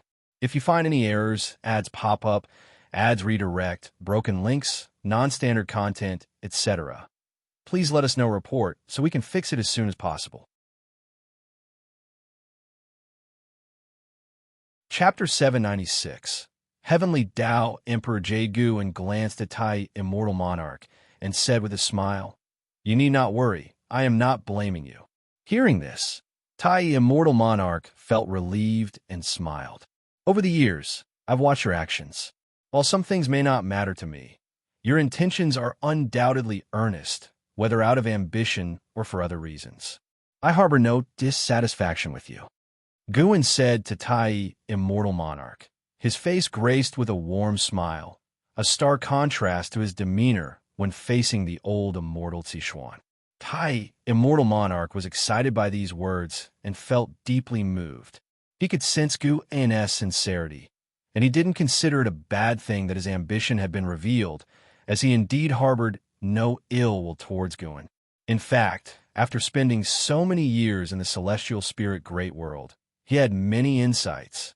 He found his Tao heart had become more serene, realizing that if immortal gods distanced themselves from all living beings, they would inevitably become arrogant and narrow-minded. Most immortal gods also grew from mortal spirits, and to be arrogant towards mortal spirits is to be arrogant towards one's past self. His own arrogance was why Guan suppressed him for so many years. Whenever he thought of this, Tai, Immortal Monarch, felt that working for Gu and could not impress him. Yet what he did was not meaningless, for he gained something himself. Having convinced himself of this, hearing Gu An's praise brought him unexpected joy and even a sense of loyalty akin to a soldier willing to die for a confidant. Guan raised his hand to point at the golden jade pendant on the table and asked, "Are these jade pendants common in the celestial court? If there is only this one, he would have to give it away or always keep it in the dojo, never giving it to his disciples." Tai, Immortal Monarch, collected his thoughts and said, "Not many, but I have indeed heard of it. This jade pendant is called the Heavenly Tao Emperor Jade, and only a few sons of heaven favored by his imperial majesty and those with great merit can hear of it. The celestial court actually values merit more, which is why the ranks of immortals differ. Over the long years, one's cultivation level can always be improved, but to bring blessings to all living beings requires genuine effort. Immortal gods receive the incense of all beings and are naturally obligated to protect them. Some immortal gods who accomplish little, no matter how high their cultivation level, will not ascend." Guan shook his head with a laugh and said, "You didn't say that before." Tai, Immortal Monarch, felt embarrassed, cleared his throat, and said, "At that time, my mind was clouded. I always thought finding a patron was easier than accumulating merit. To obtain the Heavenly Tao Emperor Jade, merit cannot be achieved by saving beings once or twice, but must be accumulated through countless accomplishments." Guan nodded and asked, Then how many heavenly Tao Emperor Jades do you think there are? Tai, Immortal Monarch, replied, at least 1,000, given the countless immortal gods in the celestial court. Even I don't know the exact number. Guin felt relieved. In the future, he could give the heavenly Tao Emperor Jade to his cherished disciples. Afterward, Guin exchanged a few simple words with Tai, Immortal Monarch, and then let him leave. Before leaving, Tai, Immortal Monarch hesitated to speak, but ultimately took his leave with a bow. Guin knew what he wanted to ask, but purposely left it unsaid. After Tai, Immortal Monarch left, Guin raised his eyes to gaze at the celestial vault outside the mountain viewing pavilion and mumbled to himself, the cause and effect of this matter are so great that you cannot hope to conceal it. This time, he intended to eliminate the nefarious formidable creatures of the 3,000 great worlds, granting the living beings of various worlds a chance to rescue the world. Striking in such a manner would certainly yield him an exceptionally vast lifespan. Guin, who relied on growing medicinal herbs for longevity over the years, unexpectedly felt anxious. After all, lifespan reincarnation holds too many past lessons. Rampantly killing to gain strength quickly would invite annihilation by more formidable beings, including the attention of the celestial court. Guin did not plan to involve his true self, but instead used the Wuxia Divine Sparrow to intervene. As the thought arose, the Wuxia Divine Sparrow transformed into a beam of white light and flew over to land on the table, then lay down. Guin raised his hand to gently stroke its head, feeling as if he were touching his own head. Within the rolling thunderclouds, lightning flashed and thunder roared, making the entire world overwhelmingly oppressive, dim, and eerie. The land was barren, the mountains lifeless. Above the mountains, a cloud soared past, carrying a dozen people, among whom Zhu Shi was present. When we meet His Highness, you all must kneel and do not raise your heads to look at him. Understood? Standing at the front, an elder spoke. He was the Star Monarch, known as Beichun Star Monarch, and behind him were all world rulers from various great worlds, with Zhu Zai's presence being the weakest and thus the least noticeable. We understand. The masters of the great worlds responded in unison. Faced with the upcoming meeting, they were both excited and anxious, with some feeling uneasy. The most uneasy was Zhu Shi, who always felt that meeting the Son of Heaven was not a good thing. She didn't want to come, but as the overt world ruler of the Taiwei Great World, she had no option but to come. Her great cultivators wished not to miss this opportunity, but did not dare to replace her. Zhu Shi could only strive to calm herself, not wanting to appear cowardly. Soon, a colossal stone hall appeared ahead, far larger than any mountain in the world. CTH novel, F. Ire. At website on Google to access chapters of novels early and in the highest quality. Everyone's gaze was drawn to the stone hall, while Beichun Star Monarch accelerated his cloud-soaring technique. They swiftly rode the clouds into the stone hall. The hall's passage was immensely broad, its ends shrouded in darkness, discouraging prolonged gazes. Flying forward for a while, Beichun Star Monarch's voice echoed, "Lower your heads." Upon hearing this, everyone inclined their heads downward, not daring to look ahead, Zhu Shi included. A few seconds later, the auspicious cloud landed and quickly dissipated. Zhu Shi felt the ground beneath her feet, and her heart raced with anxiety. "Your Highness, these people are the masters of the great 1,000 world, whose foundations rank in the top 20 among the 3,000 great worlds." Upon hearing Beichun Star Monarch's voice, Zhu Shi and the others knelt down, their foreheads touching the ground, afraid to accidentally look up. A lazy voice sounded, uttering just one word, yet brought a boundless sense of oppression to everyone present. Zhu Zai's heartbeat quickened, and she subconsciously envisioned the Son of Heaven's visage in her mind. At this moment, her Tao fruit trembled, plunging her into an unprecedented state of unease. It's hard to imagine how high the realm of the Son of Heaven is, that merely uttering a single word could instill such fear. It wasn't just her. The world rulers on her left and right were equally affected, even those whose cultivation had reached the innate golden immortal realm. All felt as powerless as ordinary mortals. Your Highness, we are close to bringing the 3,000 great worlds into our fold. Do you have any instructions? Bachan Star Monarch inquired respectfully. The voice of the Son of Heaven followed. I have but one requirement. Ensure the beings of the 3,000 great worlds worship me. If they fail to satisfy me, with a flick of my finger, I shall annihilate the world. All beings related to this realm will vanish into nothingness, their souls dispersed, their bodies and Tao extinguished. If you find any errors, ads pop up, ads redirect, broken links, non-standard content, etc., please let us know report so we can fix it as soon as possible.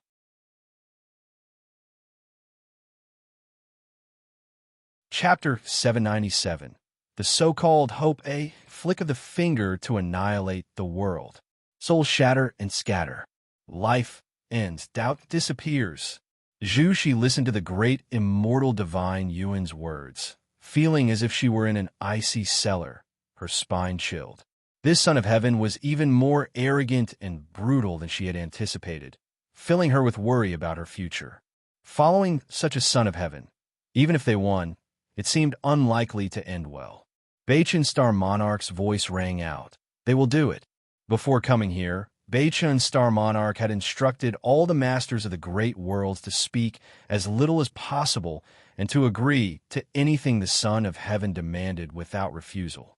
The great immortal divine Yuan responded, and immediately Zhu Shi felt a powerful and warm force envelop her.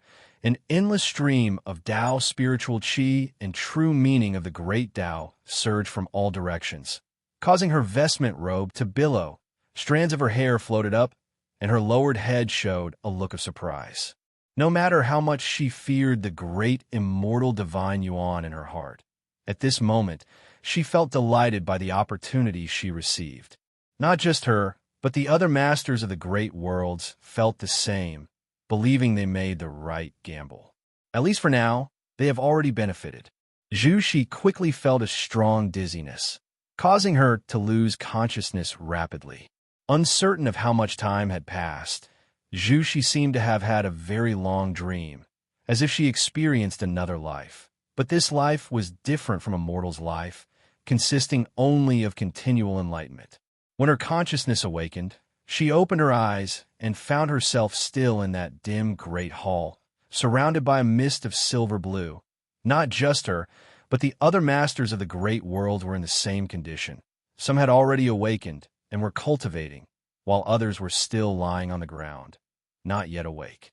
Zhu Shi looked forward, and on the steps ahead was a gigantic, unoccupied treasure throne, while Bachan Star Monarch stood before it, gazing into the distance, seemingly spying on something. She retracted her gaze, then got up and began to meditate in place. As she closed her eyes again, the insights from before erupted in her mind. Her understanding of the 3,000 great Tao was insanely enhancing, and even her cultivation level was rapidly increasing. The silver-blue mist surrounding her was Tao spiritual qi, more advanced than the Tao spiritual qi of the 3,000 great worlds, making her so immersed that she couldn't extricate herself. Meanwhile, Bachan Star Monarch frowned deeply, his eyes revealing a look of astonishment and doubt. What is that? In the bright celestial vault, a magnificent palace stood above the sea of clouds, with immortal gods constantly flying in and out. Inside the palace, Xin Yuan Human Venerable sat on the emperor's throne, with one hand supporting his face and the other tapping lightly on the armrest. From his furrowed brows, he appeared anxious. A figure flew into the hall. The light dispersed, and Sichuan the old immortal revealed his true form. Taking a few steps forward, he said, "Your Highness, he has agreed." Upon hearing this, Xin Yuan Human Venerable jumped up with a look of surprise and immediately asked, "How did he say it?" Sichuan the old immortal recounted all his exchanges with Guan word for word, and after listening, Xin Yuan Human Venerable also calmed down, slowly sitting down. He indeed is an extraordinary great power. I have implicated him, Xianyuan Human Venerable remarked with emotion. Back then, when he held the advantage, he invited Guan, who politely declined. Now, as he reaches his downfall, Guan instead extends a helping hand for the celestial spirit great worlds, all living beings. Filling him with admiration for Gu, and Sichuan the old immortal nodded, sensing that Guan indeed disliked trouble, even hesitating when presented with the heavenly Tao Emperor Jade. Xianyuan Human Venerable followed up with the question, can he truly turn the tide alone? Sichuan the old immortal replied helplessly, now only he is willing to act. Those supreme immortals are unwilling to intervene at this time. Even that Supreme One refuses to send disciples to aid you, and there's no response from other realms. Xianyuan Human Venerable was silent. Sichuan the old immortal also felt conflicted inside, but he understood that it wasn't because those powerful beings were too ruthless, but rather that in everyone's eyes, Xianyuan Human Venerable was indeed destined to lose. Even though he had gained Gu An's consent, Sichuan the old immortal merely felt there was hope for a comeback, without absolute confidence. The great immortal divine Yuan's forces had too many great powers, coupled with 90% of the 3,000 great worlds already under the great immortal divine Yuan's control, making it seem that this struggle for the Son of Heaven was already over. Did he mention when he would make a move? Xianyuan Human Venerable asked again. Sichuan the old immortal shook his head, saying, he said he will choose the timing himself. Xianyuan Human Venerable frowned, feeling uncomfortable with this passive predicament. Before this struggle for the Son of Heaven began, he had been very popular in the celestial court, facing any immortal position with composure and nobody refusing his requests. Now he had not yet returned to the celestial court, but already felt the pressure from it, with everything he once had gradually slipping away, and those who once showed kindness perhaps now looking on coldly, watching him fall into the abyss. Xianyuan Human Venerable took a deep breath, trying hard to adjust his emotions. Just then, he heard a wailing sound, causing him to raise an eyebrow involuntarily, and he looked outside the hall, asking, what is that sound? Sichuan the old immortal was also startled, turned to look. A breeze blew outside the hall, stirring his white hair. In his pupils, a dim void was reflected, with a silver light cutting through the darkness. What is that? Sichuan the old immortal's divine sense locked onto a great thousand world captured by the great immortal divine Yuan. That great thousand world had plunged into utter darkness, the demonic mist-forming clouds, obscuring the sun, and the land desolate, littered with white bones. A gigantic divine sparrow carrying a seven-colored glow flew into this great thousand world, dispelling the darkness. Amidst a pile of rubble, there were dozens of human race cultivators meditating and healing. The silver light sprinkled on them, and they instinctively looked up, witnessing an unforgettable sight. It was a silver-white divine bird with wings spanning the sky, its long tail feathers bearing a seven-colored glow, like a rainbow unfurling. The eyes of the human race cultivators flickered with a peculiar light, and upon seeing such a majestic divine bird, hope and longing were born in their hearts involuntarily. In this dark era, with demons rampant, living was so hard, and all living beings yearned for hope, longing to see the light of day again. Yet the immortal gods did not aid them. Santian showed them no favor. Under their gaze, the silver-white divine bird flew towards the horizon, in the direction where the demonic chi was the densest. Ia than a fire. At website on Google to access chapters of novels early and in the highest quality. The ground began to quake. A familiar yet terrifying aura erupted from afar. Clearly, this silver-white divine bird had alarmed that demon. Could it be that the immortal gods have arrived? Nonsense. Those demons are mere minions of the immortal gods. It should be a spiritual object of heaven and earth. Though the immortal gods do not pity all living beings, heaven and earth do, for those demons hail from outer heaven. I wonder if it can prevail over those demons. The human race cultivators glanced at the silver-white divine bird, whispering anxiously, fearing the shattering of hope. If you find any errors, ads pop up, ads redirect, broken links, non-standard content, etc., please let us know report so we can fix it as soon as possible. Chapter 798.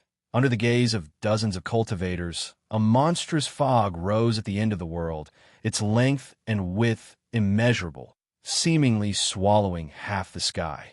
In the endless darkness appeared a pair of terrifying eyes, like two blood moons, oppressive and eerie. Dozens of cultivators felt their hearts race with fear, but when the gallant silver bird's majestic form entered their sight, their terror instantly dissipated a great deal. The silver-white divine bird showed no fear.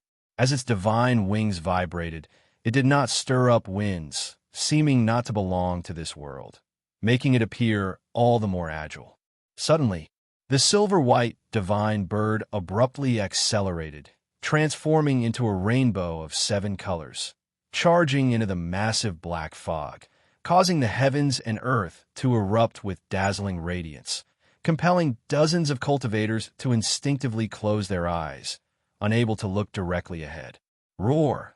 A hysterical roar echoed in their ears, deafening, yet they were no longer afraid, because within those roars they heard despair. Those unyielding, supremely cruel, evil demons were in despair. What an inspiring thing! Above the grand hall, Xianyuan, human venerable, stood before the throne, and together with Elder Zixuan, watched in the same direction. They all saw the silhouette of the Wuxia divine sparrow. Is it the ancestor Master Wuxia taking action? This bird is truly formidable. Xianyuan, human venerable, could not help but speak, his tone full of surprise. Elder Zixuan did not turn around. He steadily watched that great thousand world, seeing Wuxia divine sparrow press forward, annihilating all evil demons that obstructed its path. His heart equally stirred.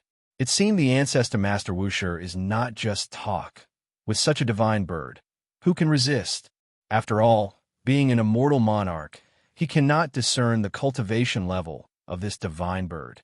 Not only him, Xianyuan, human venerable, could not see through it either, which is why they felt invigorated, sensing hope to reverse the situation. Wuxia divine sparrow moved swiftly, only making a round through that great world and vanquishing all evil demons within. These demons hailed from chaos, yet facing Wuxia divine sparrow, no divine skills they performed could shake its form. Instead, they were burned to ashes by its overwhelming flames of 7 colors. Unstoppable. After destroying the evil demons of this great world, Wuxia divine sparrow flew outside the heavens, crossing the void, directly descending upon the next great world. This world was likewise occupied by the great immortal divine Yuan, and all beings were in distress. The rainbow light drove away the darkness, bringing light to all beings, bringing hope to Xianyuan, human venerable. However, Xianyuan, human venerable, and Elder Zixuan saw an endless stream of great powers, evil demons approaching Wuxia divine sparrow. The moment Wuxia divine sparrow appeared, it alarmed the immortal gods under the great immortal divine Yuan. In this contest for the celestial mandate, some immortal gods were responsible for overseeing the entire situation, immediately detecting any changes. Upon arriving at the second great thousand world, spatial black holes continuously appeared in the dark celestial vault. Mighty heavenly soldiers and generals, members of the Mo Luo clan, and possessors of demon god bodies appeared, densely packed, quickly surrounding Wuxia divine sparrow. Even in the stone hall, Beichin Star Monarch saw this scene. He frowned, watching the magnificent Wuxia divine sparrow, feeling a sense of unease. The battle in the 3,000 great worlds was not his concern. His current responsibility was to oversee the master of the great world within the hall. What on earth is the origin of this bird? Why have I never seen it before? Beichin Star Monarch muttered to himself, continuing to observe, But the more he watched, the more alarmed he became. Even when encircled by 1,000,000 opponents, that divine bird did not stop. It was completely unstoppable. Those he deemed formidable could not withstand the divine bird, their attacks utterly ineffective. You successfully seized 908,762,431 years of lifespan from Night Demon Monarch, early stage of innate golden immortal realm. You successfully seized 32,870,871,107 years of lifespan from Su Qioma, late stage of Hengtian golden immortal realm. You successfully seized 64,592,883 years of lifespan from Heavenly Falling Star, late stage of innate golden immortal realm. One prompt after another popped up before Guan's eyes. He couldn't help but sigh. Indeed, those daring to participate in the celestial mandate's struggle mostly have known their fate and had to take a gamble to avoid death. Immortal gods could not grant him lifespan, but fortunately, there were enough evil demons. Guan's lifespan began to surge wildly, even making his Tao heart ripple. To him, the lifespan was like the experience bar in a game, concerning his strength. Seeing the experience bar shoot up at an unprecedented pace, he felt both exhilarated and somewhat anxious. Even though he was killing evil demons of the most despicable kind, killing too many could become burdensome. The novel F. Ire. Net website on Google to access chapters of novels early and in the highest quality. He could only think that he was helping the 3,000 great worlds, and with Xin Yuan human venerable around, the celestial court would not hold him accountable. Although he already possessed the ability to face the celestial court, Guan still did not want to prematurely become its enemy. The Celestial Emperor was his imaginary foe. Not that he necessarily wanted to battle the Celestial Emperor, but he had to ensure he possessed the effortless strength to eradicate the Celestial Emperor before he could completely disregard the Celestial Court. Guan stood up, preparing to take a walk in the dojo to disperse his focus. But the speed at which his lifespan increased was faster than he imagined.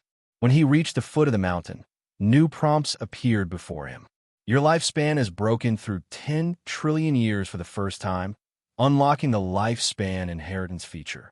Lifespan inheritance. You can freely choose to consume a certain number of lifespans to conduct lifespan inheritance. You will enter the vanished Enlightenment Seeker Dojo to listen to their teachings.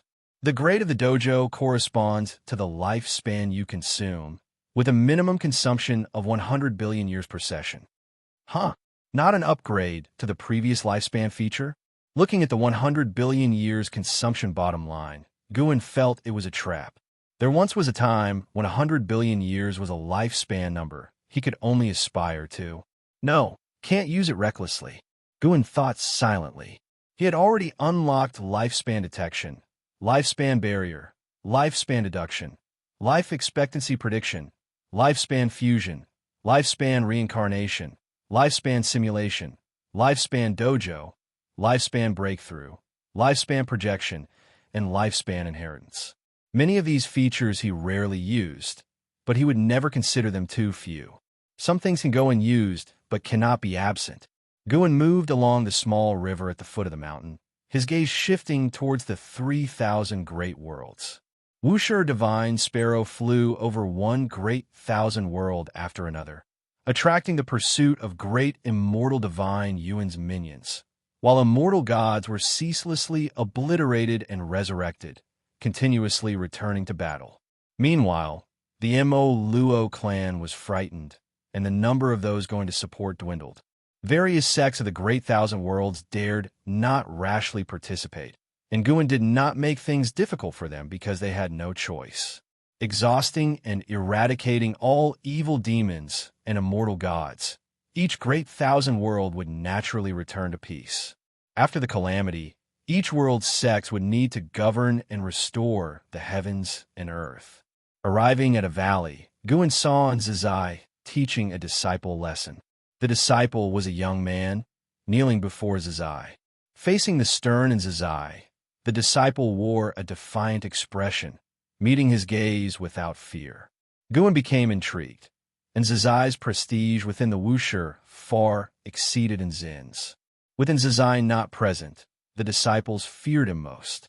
Yet there was a disciple daring to be stubborn within Zizai. If you find any errors, ads pop up, ads redirect, broken links, non-standard content, etc. Please let us know report so we can fix it as soon as possible.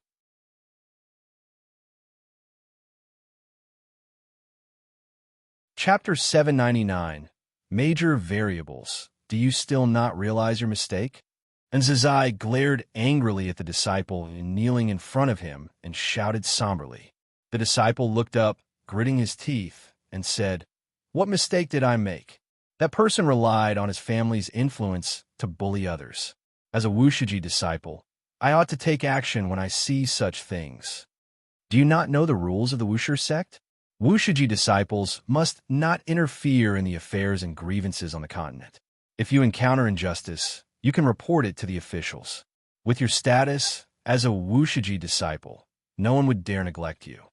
Reporting to the officials, who merely evade responsibility, what is the point? Is my cultivation not meant to punish the wicked and eradicate evil? Are you questioning wuxia, questioning the Nine-Spirit dynasty? I am not questioning. It's just that when I encounter it, I cannot let it go. Watching the two confront each other, Guan also understood the ins and outs of the situation and simultaneously gained a clear impression of the disciple. This disciple was named Zhuangxian, the 8th-generation disciple of wuxia, born on the Nine-Spirit continent. His family was relatively happy. Although his talent was not the strongest, he was born with an overwhelming sense of justice, always stepping in to help when he saw injustice. This drew the attention of Duan Li. Duan Li inherited the destiny-defying divine skill modified by Guan, and through continuous passing of skills, his cultivation ranked among the top in wuxia. Zhuangxian was his direct disciple, but he did not inherit the destiny-defying divine skill. Instead, he was personally taught by Zizai, and Zizai treated him as his own flesh and blood, only falling short of imparting the myriad supreme palm to him. On the surface, the Nine-Spirit continent seemed harmonious, but in places with many people, injustice inevitably arises. Human nature is also unpredictable. Even at the foot of wuxia, unjust events still happen. Whenever the suffering came to kneel before Wuxia Mountain's gate, and Zizai would send people to aid them. He didn't want wuxia disciples to interfere too much in worldly affairs, as this would accumulate more conflicts and alter the disciples' mindset. After all, wuxia was an immortal cultivation arena, not a product of power. Seeing Zhuangxian still stubborn, and Zizai, irritated, wanted to slap him, but his right hand hovered over his head, unable to come down. "You truly want to anger me to death." And Zizai scolded with glaring eyes. As he was about to speak harshly, he suddenly noticed Guan walking towards them. His anger dissipating instantly, he hurriedly sidestepped Zhuangxian and approached Guan. Zhuangxian instinctively turned to look, and when he saw Guan, his face changed dramatically. He immediately bowed his head, his heart suddenly in turmoil. He was not familiar with the ancestor, but had met him a few times. Although they didn't have much interaction, he admired the ancestor the most. Thinking he might embarrass himself in front of the ancestor threw his heart into chaos. However, he did not regret it. He believed he hadn't done anything wrong. Even if he were expelled from wuxia, he wouldn't regret it. "Do you intend to strike your junior?" Guan came to Zizai and asked with a smile, and before his eyes, messages about seizing lifespan kept popping up, putting him in a very pleasant mood. And Zizai almost broke into a cold sweat hearing this. He helplessly said, "Who told him to be so stubborn?" He narrated what Zhuangxian had done, seemingly angry, yet his tone unavoidably conveyed a sense of gratification. Zhuangxian was righteous, loved to fight against injustice, and refused to yield. A disciple like this was rarely found even at the wuxia dojo. Though wuxia disciples were not evil, because of countless years of transmission, most had developed a detached attitude, put harshly, indifference. And Zizai understood Gu An's constraints were out of fear that the disciples would become too indulgent, so he was in no position to judge whether the rules of wuxia were right or wrong. He needed to follow Gu An's established rules. He's quite good like this. Different ways should be allowed. As long as one is wholeheartedly benevolent, it's not necessarily bad. If you want to forge him, why not let him go out and train?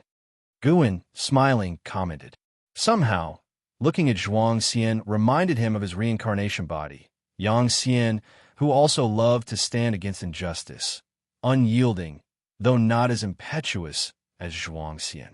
Speaking of which, Leah also possessed a sense of justice, but Leah acted with more discretion, never being stubbornly fixated.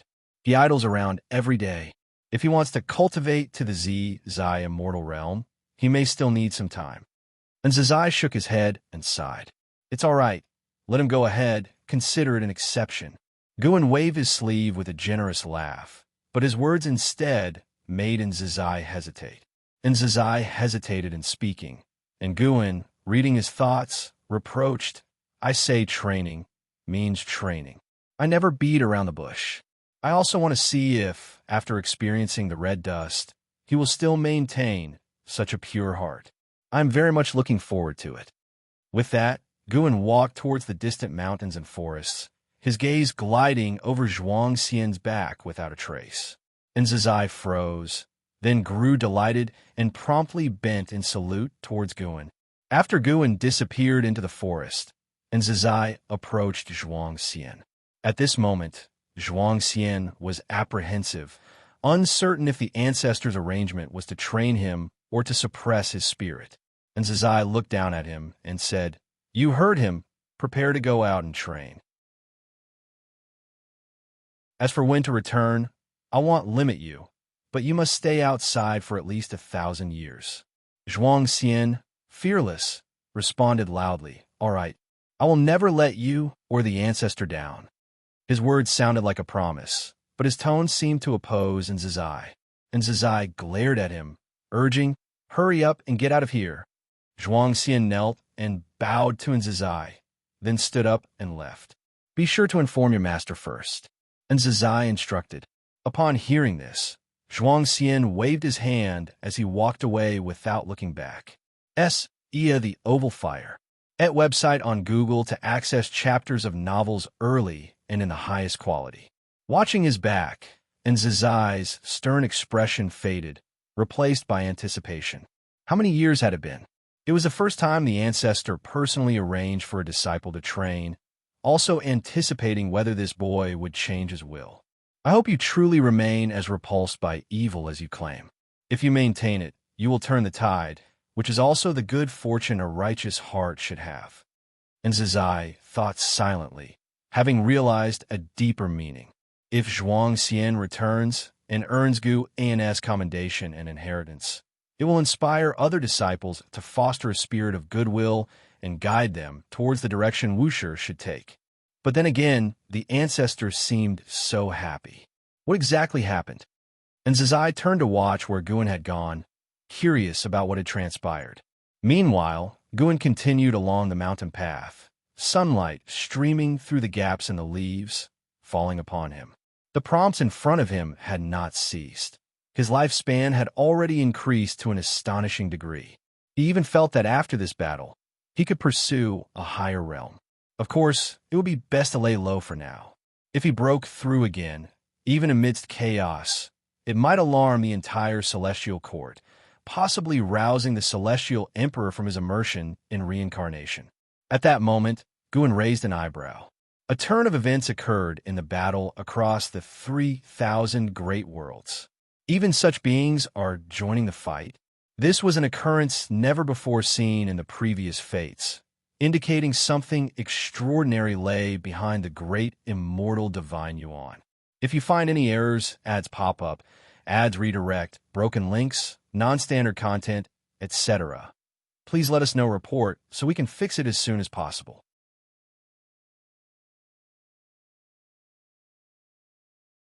Chapter 800. Not allowed to roam freely inside the dimly lit great hall, all the masters of the great worlds were already awake, sitting in meditation, reviewing their earlier gains. Zhu Shi suddenly opened her eyes, her eyebrows knitted tightly, a look of confusion in her eyes. As she pondered, she lifted her gaze when she caught sight of Beichun, Star Monarch, and couldn't help being drawn to his expression. Beichun, Star Monarch, stood on the steps, gazing at the dark celestial vault outside the palace. It was unclear what he was thinking, but his expression clearly showed he was troubled. Could it be that the Son of Heaven met with mishap? Zhu Shi instantly thought of this. She closed her eyes to avoid being noticed by Beichun, Star Monarch, but she was no longer able to cultivate peacefully. If something truly happened to the Son of Heaven, wouldn't it mean the celestial throne struggle would shift? Even though the great immortal divine Yuan had already reclaimed 90% of the great worlds, Zhu Shi always felt uneasy, because no matter how she looked at it, the actions of the great immortal divine Yuan did not conform to the heavenly Tao. How could immortal gods drive evil demons into battle and allow them to devour all living beings? Although the Taiwei Great World was spared from the evil demons occupying and spreading chaos, it was only because she allied with the great immortal divine Yuan at the beginning of the celestial throne struggle. She had heard of the fate of other great thousand worlds, all of which had become human purgatories under the occupation of the great immortal divine Yuan. It was precisely because of these actions that left these auxiliary forces confused and uneasy, fearing that after the great immortal divine Yuan's victory, their meritorious deeds would be erased. If this Son of Heaven truly fails, how should the Taiwei Great World conduct itself? Zhu Shi thought with a heavy heart. Although she was an outsider, she had been the Taiwei Great World for so many years and founded the new Holy Court. She had come to regard the Taiwei Great World as her own and did not wish for it to become yet another purgatory for evil demons.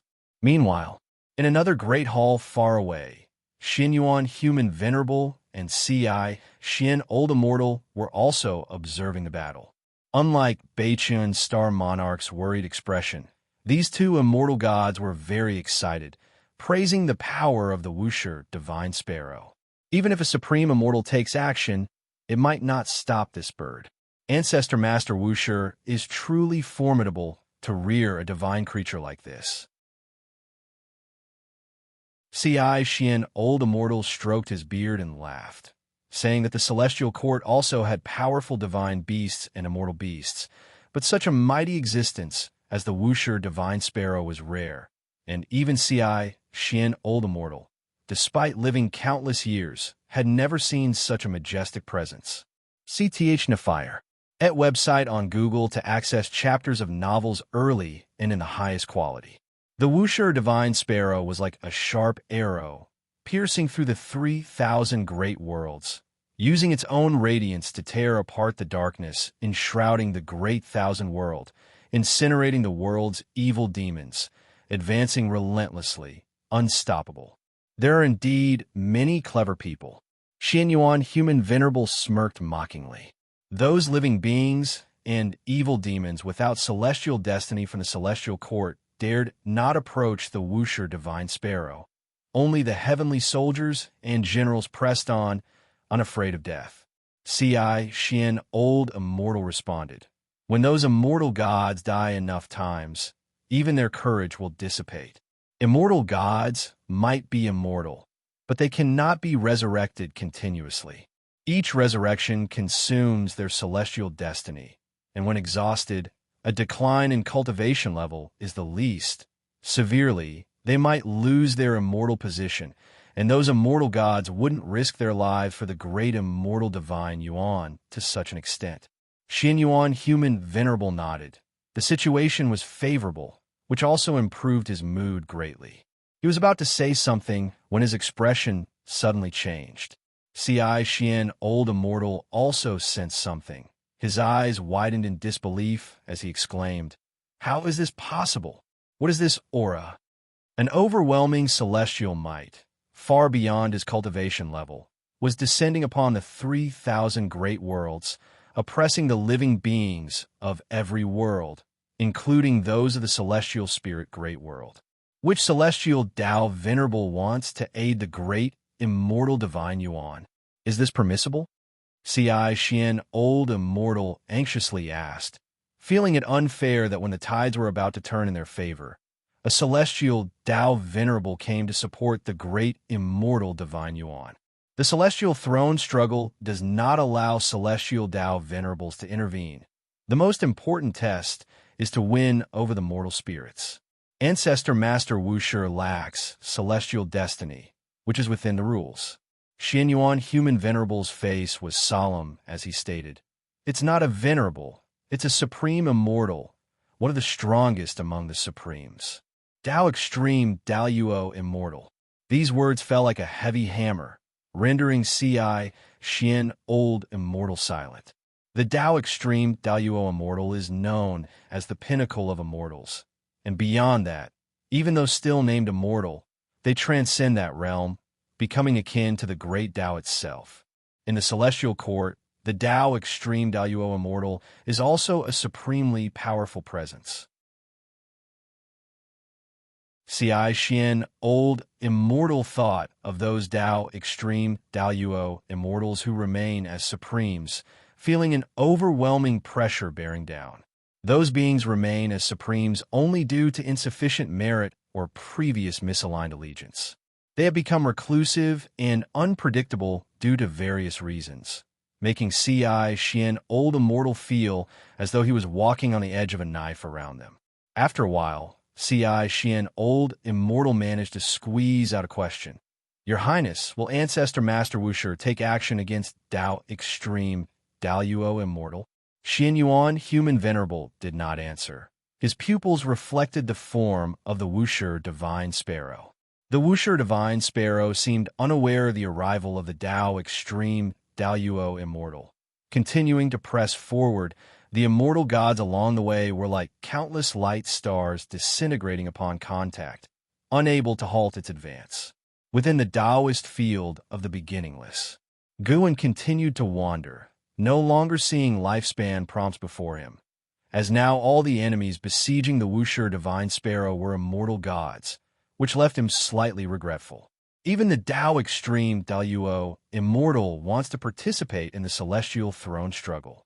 It seems that no matter how high the cultivation level, there are times when one cannot see through the situation. Guan thought silently.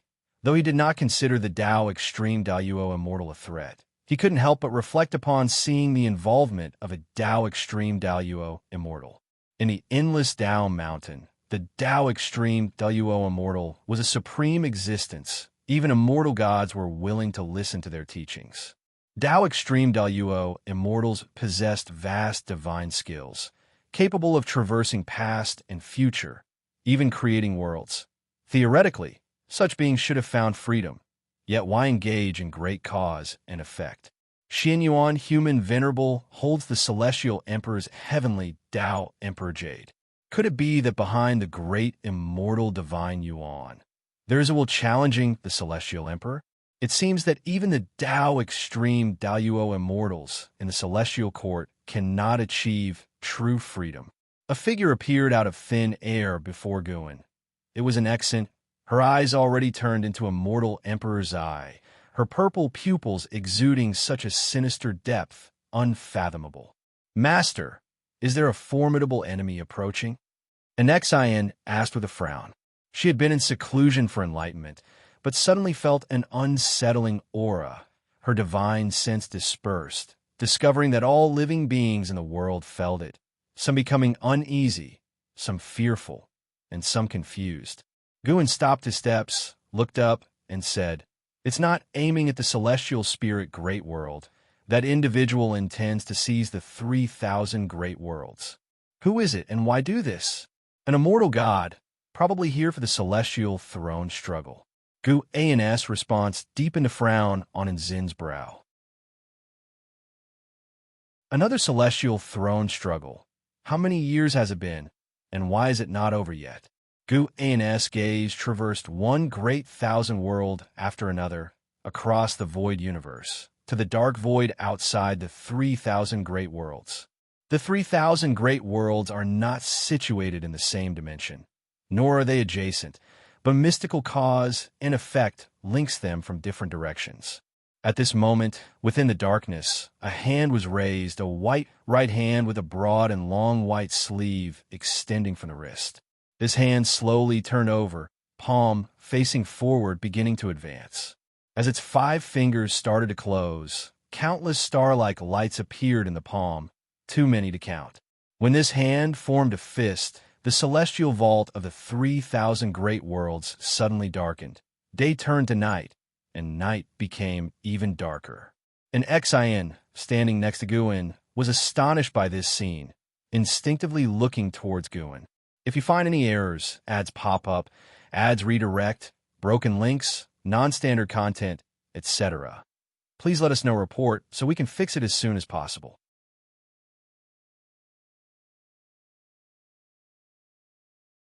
Chapter 801. Facing in Zin's gaze, Guin remained expressionless and said nothing, which made an Xian have to look up again at the dim celestial vault. The entire world suddenly darkened. The all-living beings of the 9-spirit continent were in an uproar. The noise was deafening. Even under the protection of Wuxia, it was like this, let alone the outside world. The multitudes were terrified and uneasy. Countless great cultivators came to outer heaven, discovering that the celestial Tao light layer covering the celestial spirit great world had turned dark, which was why the world was in night. Looking at the pitch-black celestial Tao light layer, all the great cultivators felt a chill on their backs, always feeling that a catastrophe was imminent, which made everyone feel oppressed. Other great 1,000 worlds were similarly enveloped in an atmosphere of panic. In the distant darkness, that hand slowly retracted, bringing the fist to the chest. It belonged to a man in white robes, his figure tall, white hair casually draping, with a white jade head ornament on his forehead. His face was handsome, but his brows exuded a coldness. He seemed like a cold and ruthless ruler, even as he held the 3,000 great worlds in his hands, causing countless creatures to fear. His expression did not change in the slightest. Suddenly, his eyes narrowed, focusing on his right fist. Silvery flames seeped through the gaps of his fingers, causing this Tao Extreme Daluo Immortal to feel a burning pain, and a look of astonishment appeared in his eyes. He then opened his right fist, and silver flames surged in his palm, like a mountain flood, rushing into the dark void. Saw the novel Fire. N.E*T website on Google to access chapters of novels early and in the highest quality. The white-robed Daluo Immortal raised his gaze to see a magnificent figure manifesting within the vast silver flames. It was the Wuxia Divine Sparrow. The Wuxia Divine Sparrow rapidly expanded, its wings spreading out with gusts of air, fluttering the white-robed Daluo Immortal's robes, looking down upon him. In front of the Wuxia Divine Sparrow, the white-robed Daluo Immortal was as small as sand before Mount Tai. The white-robed Daluo Immortal looked up at the Wuxia Divine Sparrow, with his right hand still held at his chest, with a dense number of spots of light hovering above his palm, and those were the 3,000 great worlds. Holding the 3,000 great worlds, his aura was so steady that he wasn't suppressed by the Wuxia Divine Sparrow. Who are you? With such cultivation level, yet not belonging to the celestial court. Perhaps you and I have met before. The white-robed Daluo Immortal spoke, his tone exuding a sense of supremacy. He may not have been the strongest existence, but he was definitely one of those who have lived the longest, having even ventured into chaos. The Wuxia Divine Sparrow did not answer him. It merely floated before him, flapping its wings. The heavenly will belongs to the great immortal divine Yuan. I hope fellow Taoist does not oppose it. The defeat of Xian Yuan Human Venerable is already certain, so why act at this critical juncture? The white-robed Daluo Immortal inquired, his Tao Extreme Daluo Immortal aura fully erupting, causing immortal gods and great powers within the 3,000 great worlds to be awed. To think even such an existence is taking action. Su Yu, standing next to Zhang Buku, said solemnly, his eyes for the first time showing strong apprehension. Zhang Buku looked up at the dark celestial vault, saying nothing, not knowing what sort of existence had startled such immortal gods. Their celestial army was currently recuperating and had not gone to war for 10,000 years. Not just them, many immortal gods were looking up at the celestial Tao light layers of the realms, wanted to see the figure of the white-robed Daluo Immortal, but they could see nothing. The white-robed Daluo Immortal was freely displaying his aura. He looked at the Wuxia Divine Sparrow, his lips curling into an arrogant smile, a smile of supreme confidence. Even if the opponent was also a Dao Extreme Daluo Immortal, he was unafraid. Being of the same Dao Extreme Daluo Immortal realm, he hailed from the celestial court, possessing an innate advantage. Moreover, he hadn't had a hearty battle for many years, seldom fighting since stepping into the Dao Extreme Daluo Immortal realm. The Wuxia Divine Sparrow continued flapping its wings, seemingly not understanding his words, giving no response, retreating neither forward nor backward, which made a cold gleam flash in his eyes. In that case, let me personally drive you away. The white-robed Daluo Immortal snorted coldly, dropping his right hand, raising his left hand, and grabbing in the void, miraculously forming 9 true dragons radiating brilliant light, larger than the Wuxia Divine Sparrow, attacking it from all directions. The 9 dragons jointly attacked, unleashing an unparalleled domineering killing pressure that enveloped the Wuxia Divine Sparrow, causing the silvery flames on its body to freeze. Boom! The white robe of the white-robed Daluo Immortal billowed violently, his gaze firmly fixed on the Wuxia Divine Sparrow. As soon as the 9 true dragons touched the Wuxia Divine Sparrow, they were instantly annihilated. The intense light illuminated the dark void, causing the white-robed Daluo Immortal to squint. Seeing that his formation couldn't shake the Wuxia Divine Sparrow, the white-robed Daluo Immortal was not panicked.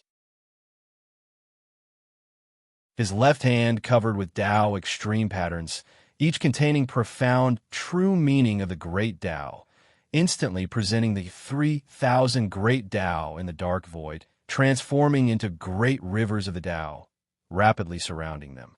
The great rivers of the Dao intertwined, countless world scenes reflected in each great river of the Dao. After blocking Wuxia Divine Sparrow's retreat, the white-robed Daluo Immortal's left hand then manifested a large fan made of peacock feathers, which he waved at the Wuxia Divine Sparrow. A violent Dao true fire rose out of nowhere, instantly engulfing the Wuxia Divine Sparrow, occupying the space within the confines of the great rivers of the Dao. The firelight shone on the face of the white-robed Daluo Immortal, with flames burning in his pupils. Suddenly, silver light burst out from the sea of fire, swiftly covering his pupils. Boom! The celestial vault of the 3,000 great worlds suddenly became bright, turning night into day, and even brighter than the usual daytime. And Xin saw the celestial vault brighten suddenly. Her heart tightened even more. As her immortal emperor's, I was in intense disquiet. Her intuition told her that if she leapt to outer heaven now, something terrifying surely awaited her. Guan retracted his gaze and turned to leave. And Zin's gaze followed him, and she saw the world dim down to the usual daylight brightness. But compared to before, it seemed somewhat dusky. Seeing her master depart, she knew the mysterious struggle in outer heaven had concluded. The unease brought by the immortal emperor's eye quickly dissipated. She was full of confusion in her heart. What had happened, and what kind of existence had released the previous aura? Meanwhile, Xin Yuan, human venerable, and Ci, Xin elder immortal, stood in the grand hall, nervously waiting. They couldn't see the battle beyond the heavens, for the celestial Dao destiny had been severed. They suddenly felt the aura of that Dao extreme Daluo Immortal disappear abruptly. The celestial Dao light layer of the 3,000 great worlds quickly returned to normal. Could it be? Sai, Xin elder immortal began excitedly, but didn't finish, fearing another mishap.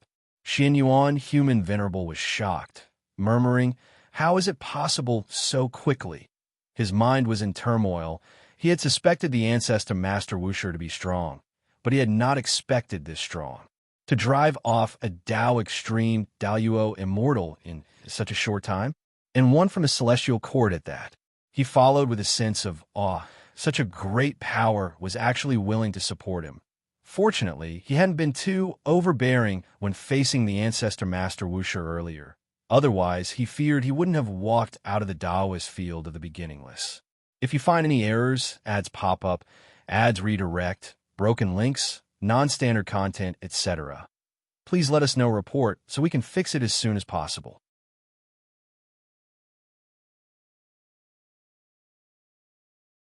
Chapter 802. Vast life span above the layers of the cloud sea, the white-robed Daoyuo Immortal appeared out of thin air.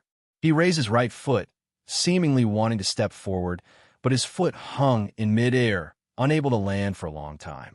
His whole body trembled, his face looked extremely bad, and in his pupils, the image of the Wuxia divine sparrow charging at him kept reflecting. His hands and his sleeves were clenched tightly, and his mood was extremely unsettled. He possessed the cultivation level of a Dao Extreme Daoyuo Immortal in perfection. Facing that divine bird, his immortal body was obliterated in an instant. When he resurrected and flew out from the heavenly pool, even the celestial gods guarding the pool cast surprised glances at him, which he found so ironic. How could this be? Who on earth is he? Could it be the Xin Qi primordial immortal? The white-robed Daoyuo Immortal's face shifted between clear and gloomy. Even though he had deliberately concealed the heavenly secret before striking, preventing the celestial court from noticing this battle, once Xin Yuan, human venerable one, the news would undoubtedly reach the celestial court, and he would definitely become the laughingstock of heaven. He was burning with rage, yet inwardly somewhat fearful. This conflicting emotion made it difficult for him to step forward. The opponent could so easily obliterate him. Their cultivation level must vastly surpass his. Going again would only be self-humiliation. But if he didn't go, then the great immortal divine Yuan would be finished. He could see Xin Yuan, human venerable, mobilizing his troops, preparing to launch a counterattack.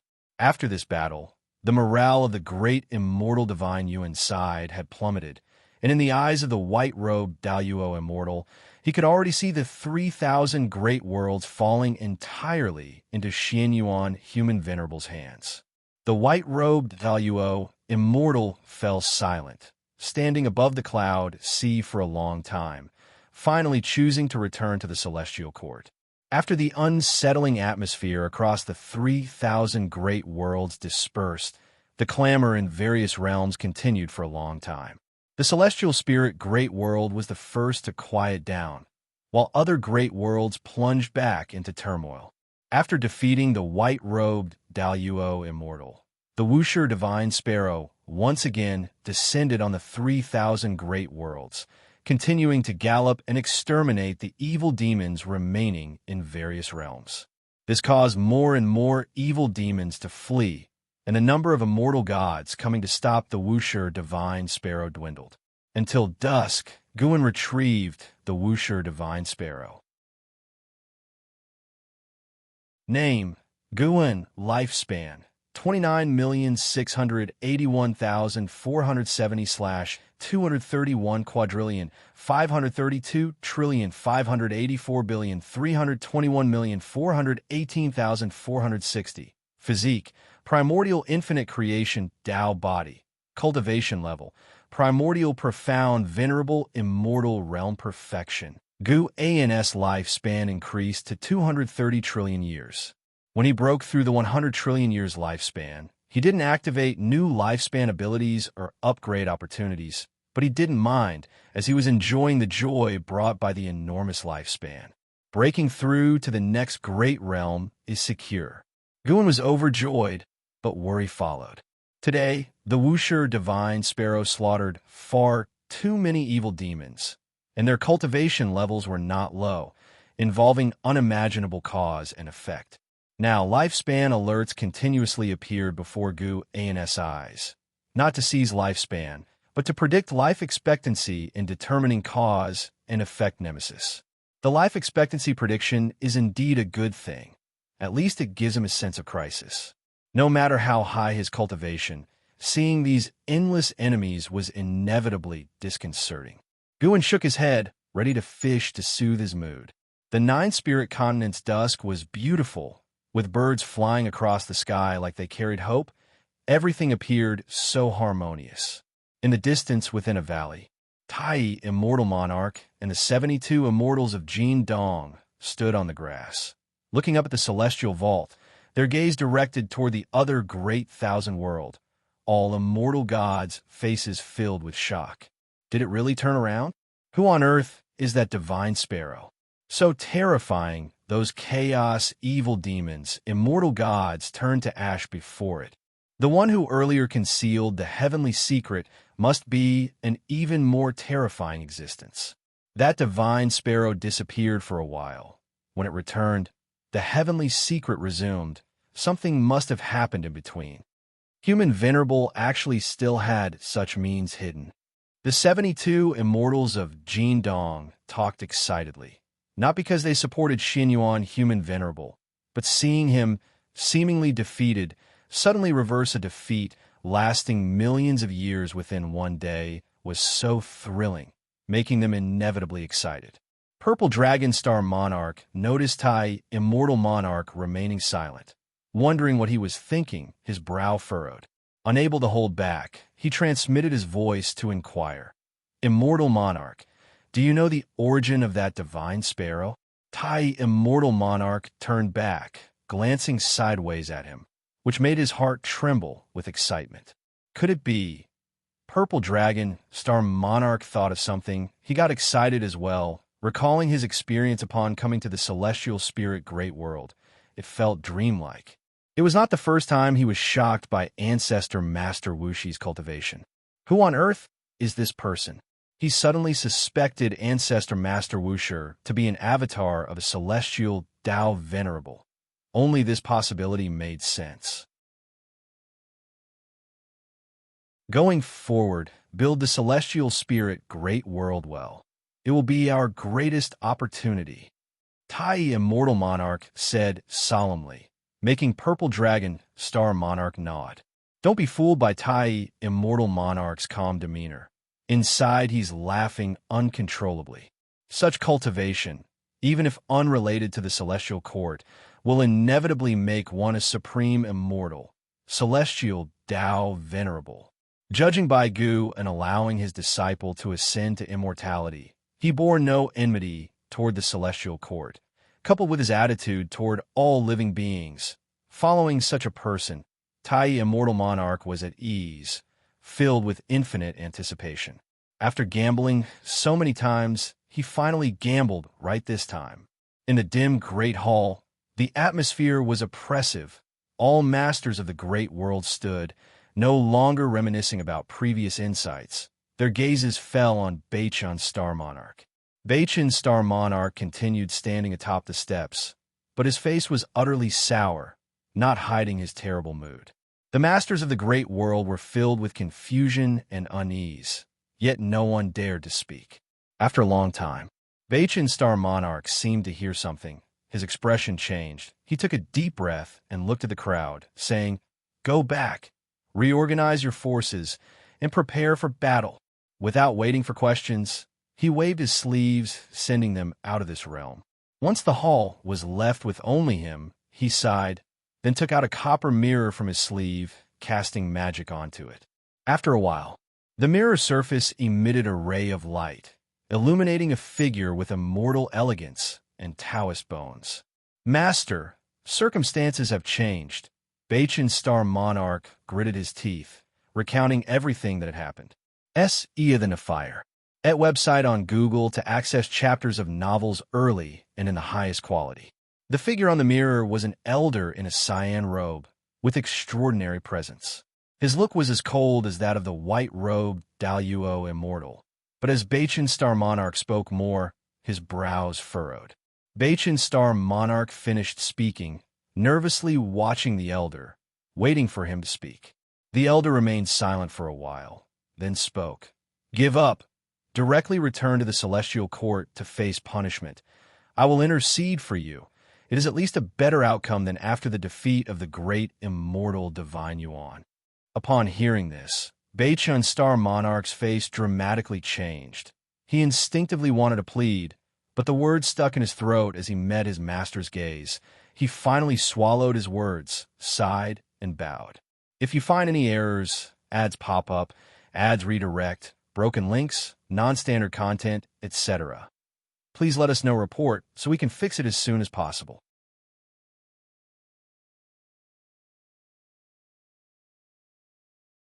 Chapter 803, Above the Revered Immortal.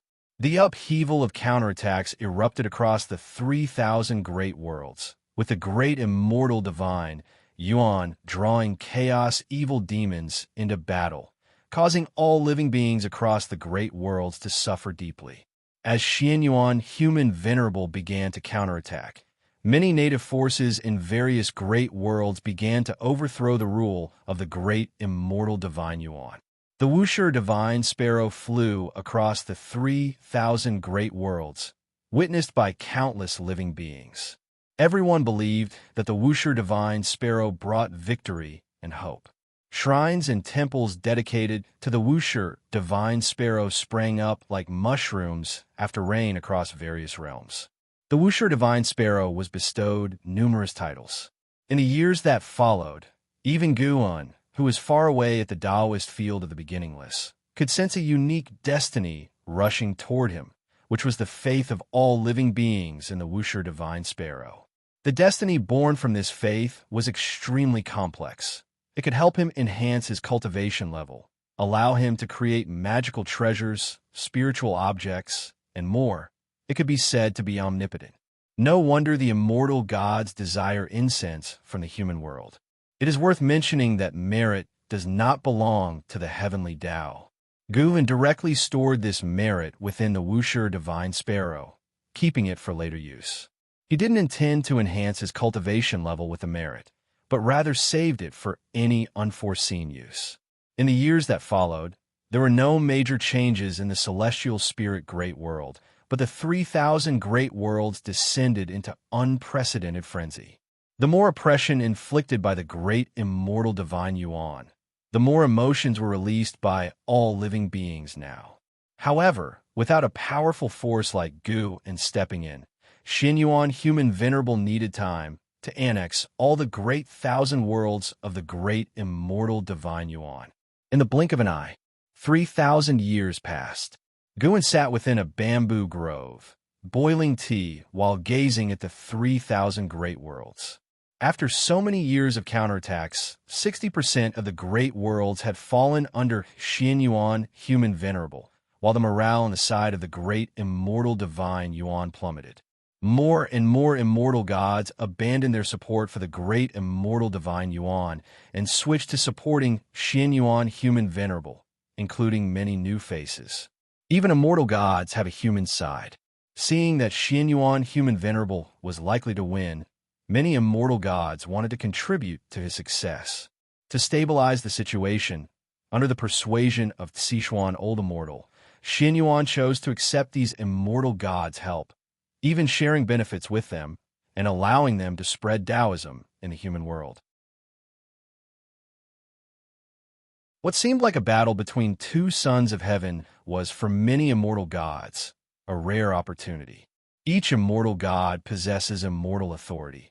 It's not something that can easily be exercised by descending to the mortal world to preach, which is why the previous immortal god did so by descending dreams, as his true self could not appear. Guan watched the actions of those immortal gods as if watching a play, while contemplating his next breakthrough plan.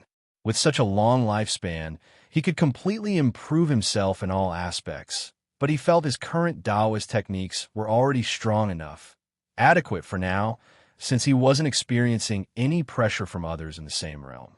Search * the novel, F. Ire, at website on Google to access chapters of novels early and in the highest quality. However, upon recalling the Celestial Emperor's reincarnation encountered by Gu Xianyu, he changed his mind. No, He not only needed a higher cultivation level, but his combat power must also far surpass others in the same realm. To be invincible does not mean having no rivals one-on-one, but rather being undefeated no matter how many enemies come.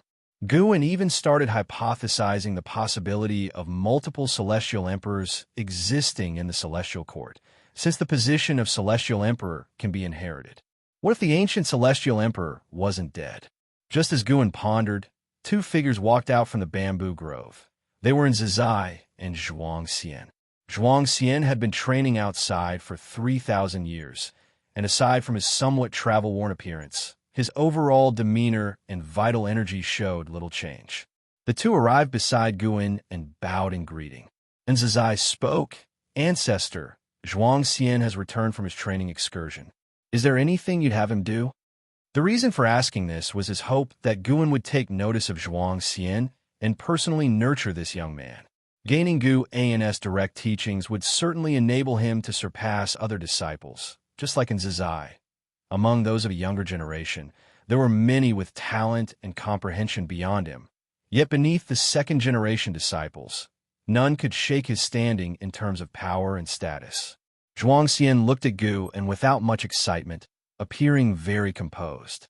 Guin raised his eyes to evaluate Zhuangxian and asked, "During this excursion, were there any tasks beyond your power?" Zhuangxian replied, "Yes, many. My cultivation is too weak to help many people. Some demon sects need destroying. I will cultivate properly and venture out again in the future." He didn't directly ask Gu to intervene, which made Zizai reassess him. In fact, over the years, Zizai had constantly been observing him, aware of all his experiences. Zhuangxian had been furious and irrational, but once he returned to the beginningless, he exhibited calmness. He wouldn't let others help enforce his will. Any regrets? Yes, I was deceived into thinking she would truly reform, only for her to cause more deaths. Even after personally killing her, it didn't change this fact. I swore never to show compassion again. Did anything occur that shook your beliefs? Yes, I met someone who upheld justice, helping mortal spirits everywhere indiscriminately, whether humans or untransformed beasts. He aided without seeking anything in return. He saved many mortal spirits, yet in the immortal cultivation realm, he was a demon, notorious for refining soul banners from cultivators. I don't know whether to label him as good or evil. As he spoke these words, Zhuangxian's expression turned complex. Guin smiled and said, "It seems you've gained a lot. Go on." Zhuangxian immediately bowed and then turned to leave. And Zizai hesitated for a moment, sometimes gazing at Zhuangxian's departing figure, sometimes looking at Guin, as if wanting to speak but refraining. He's good material. There's no need to rush. When the time is right, he'll teach him Daoist techniques. He himself feels it's not suitable now. Guin picked up the teapot and said softly. Hearing this, and Zizai smiled, for Guin's words assured him that Zhuangxian's future success was promising. He quickly thanked Guin and then refrained from disturbing him further. After Zizai left, Guin decided to make a breakthrough the next day. He had already begun to envision the realm beyond the mixed element, profound, venerable immortal. Not until nightfall did Guin finally rise and leave. Returning to his courtyard, as usual, he chatted casually with Shunjun about trivial matters. On a different note, Zhuangxian meditated within his cave mansion, the oil lamp on the wall casting light upon the environment. This cave mansion was large, complete with a small lake and a medicine garden, exuding its own special aesthetic. Suddenly, Zhuangxian opened his eyes, exhaling turbid air. Lifting his right hand, he saw his palm was darkened, and his expression turned peculiar. Upon returning to the beginningless, this power calms down. Could it be that it fears the Tao intent within the beginningless? Zhuangxian murmured to himself, recalling that when facing his ancestor, he could feel the mysterious power in his palm, extremely nervous, shrinking almost to a point. He had initially been distressed about how to overcome the temptation of this power. Now, it seemed, As long as he remained within the beginningless, he need not worry about this power. If you find any errors, ads pop up, ads redirect, broken links, non-standard content, etc., please let us know report so we can fix it as soon as possible.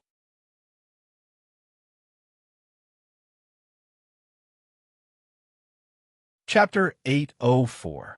In the early morning, the sunlight pierced through the earth. Guin, dressed in a close-fitting white robe, walked out of the pavilion, stretching lazily under the bright sun. Today is another day full of hope.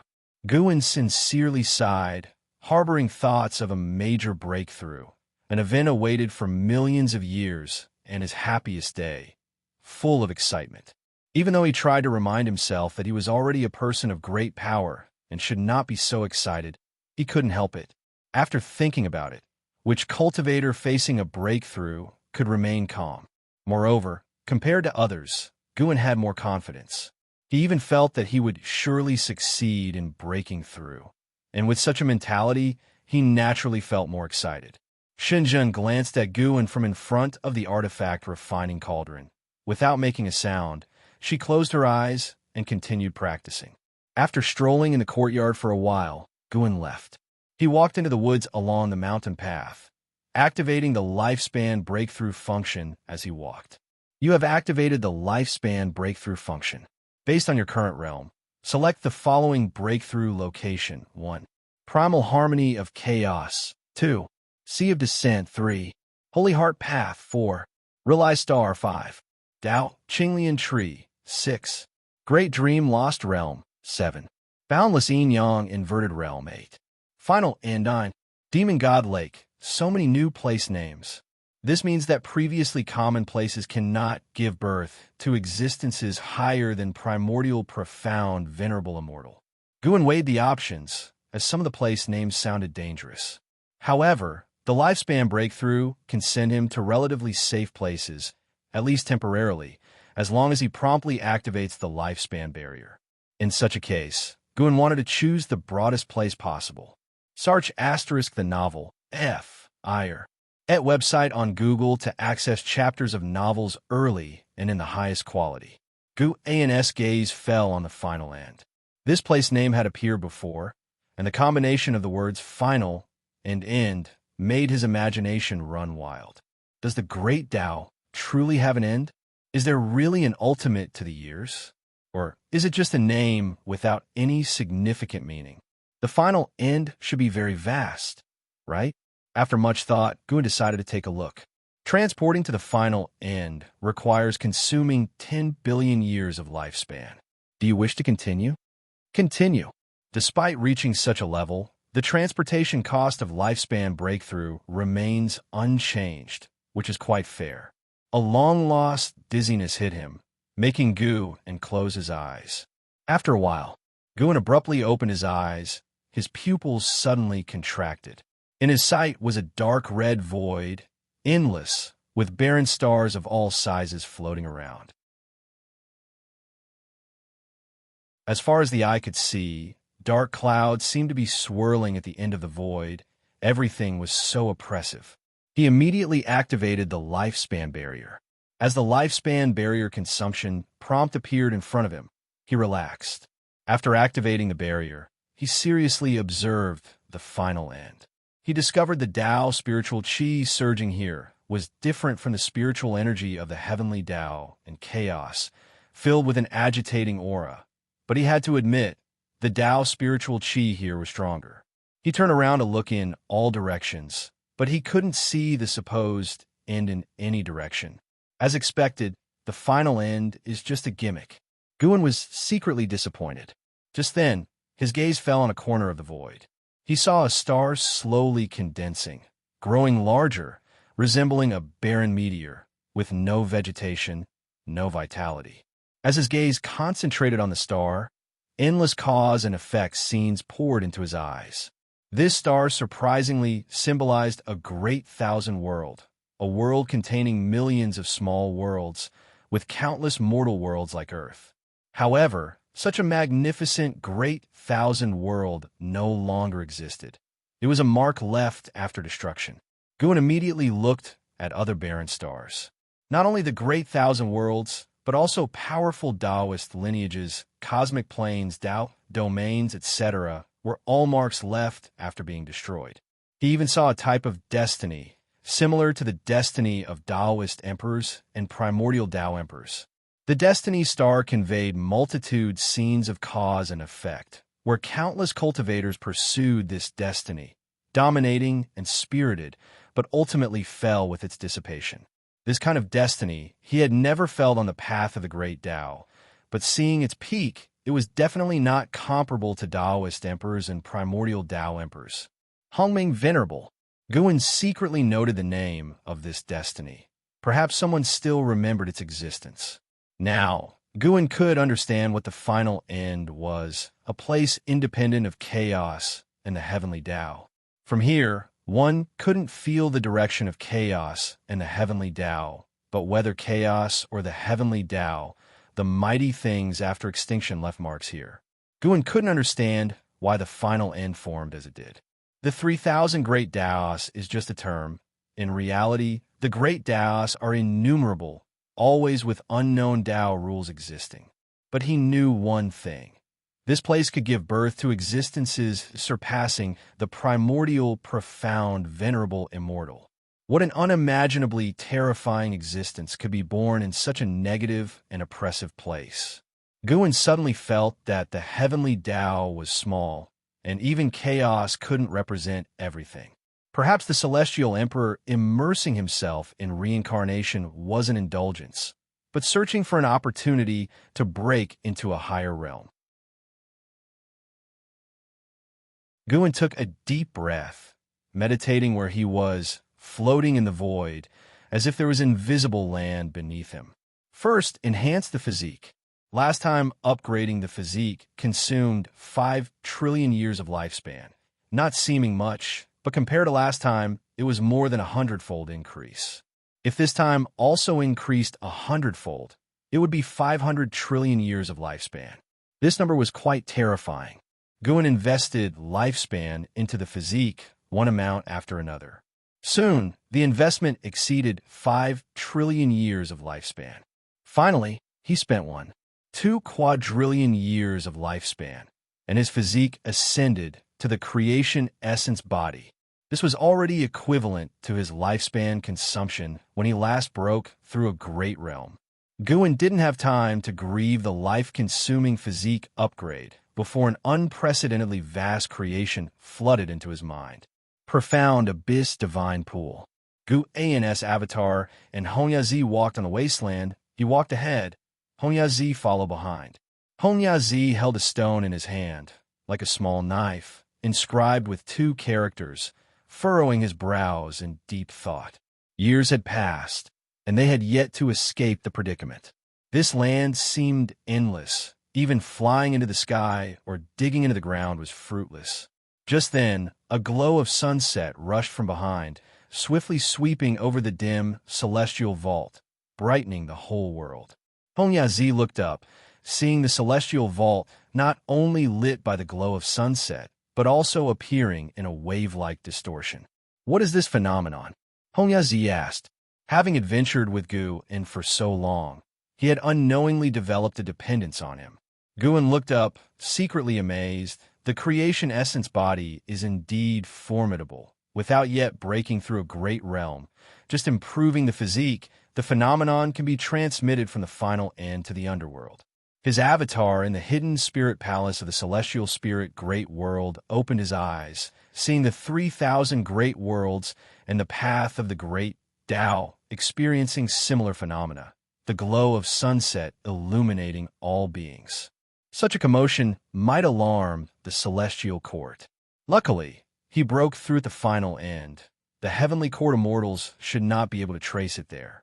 Even so, the creation essence body alone was such. What kind of upheaval would his breakthrough to a great realm cause? Guan had a slight worry in his heart. Would it push the celestial emperor out of hiding?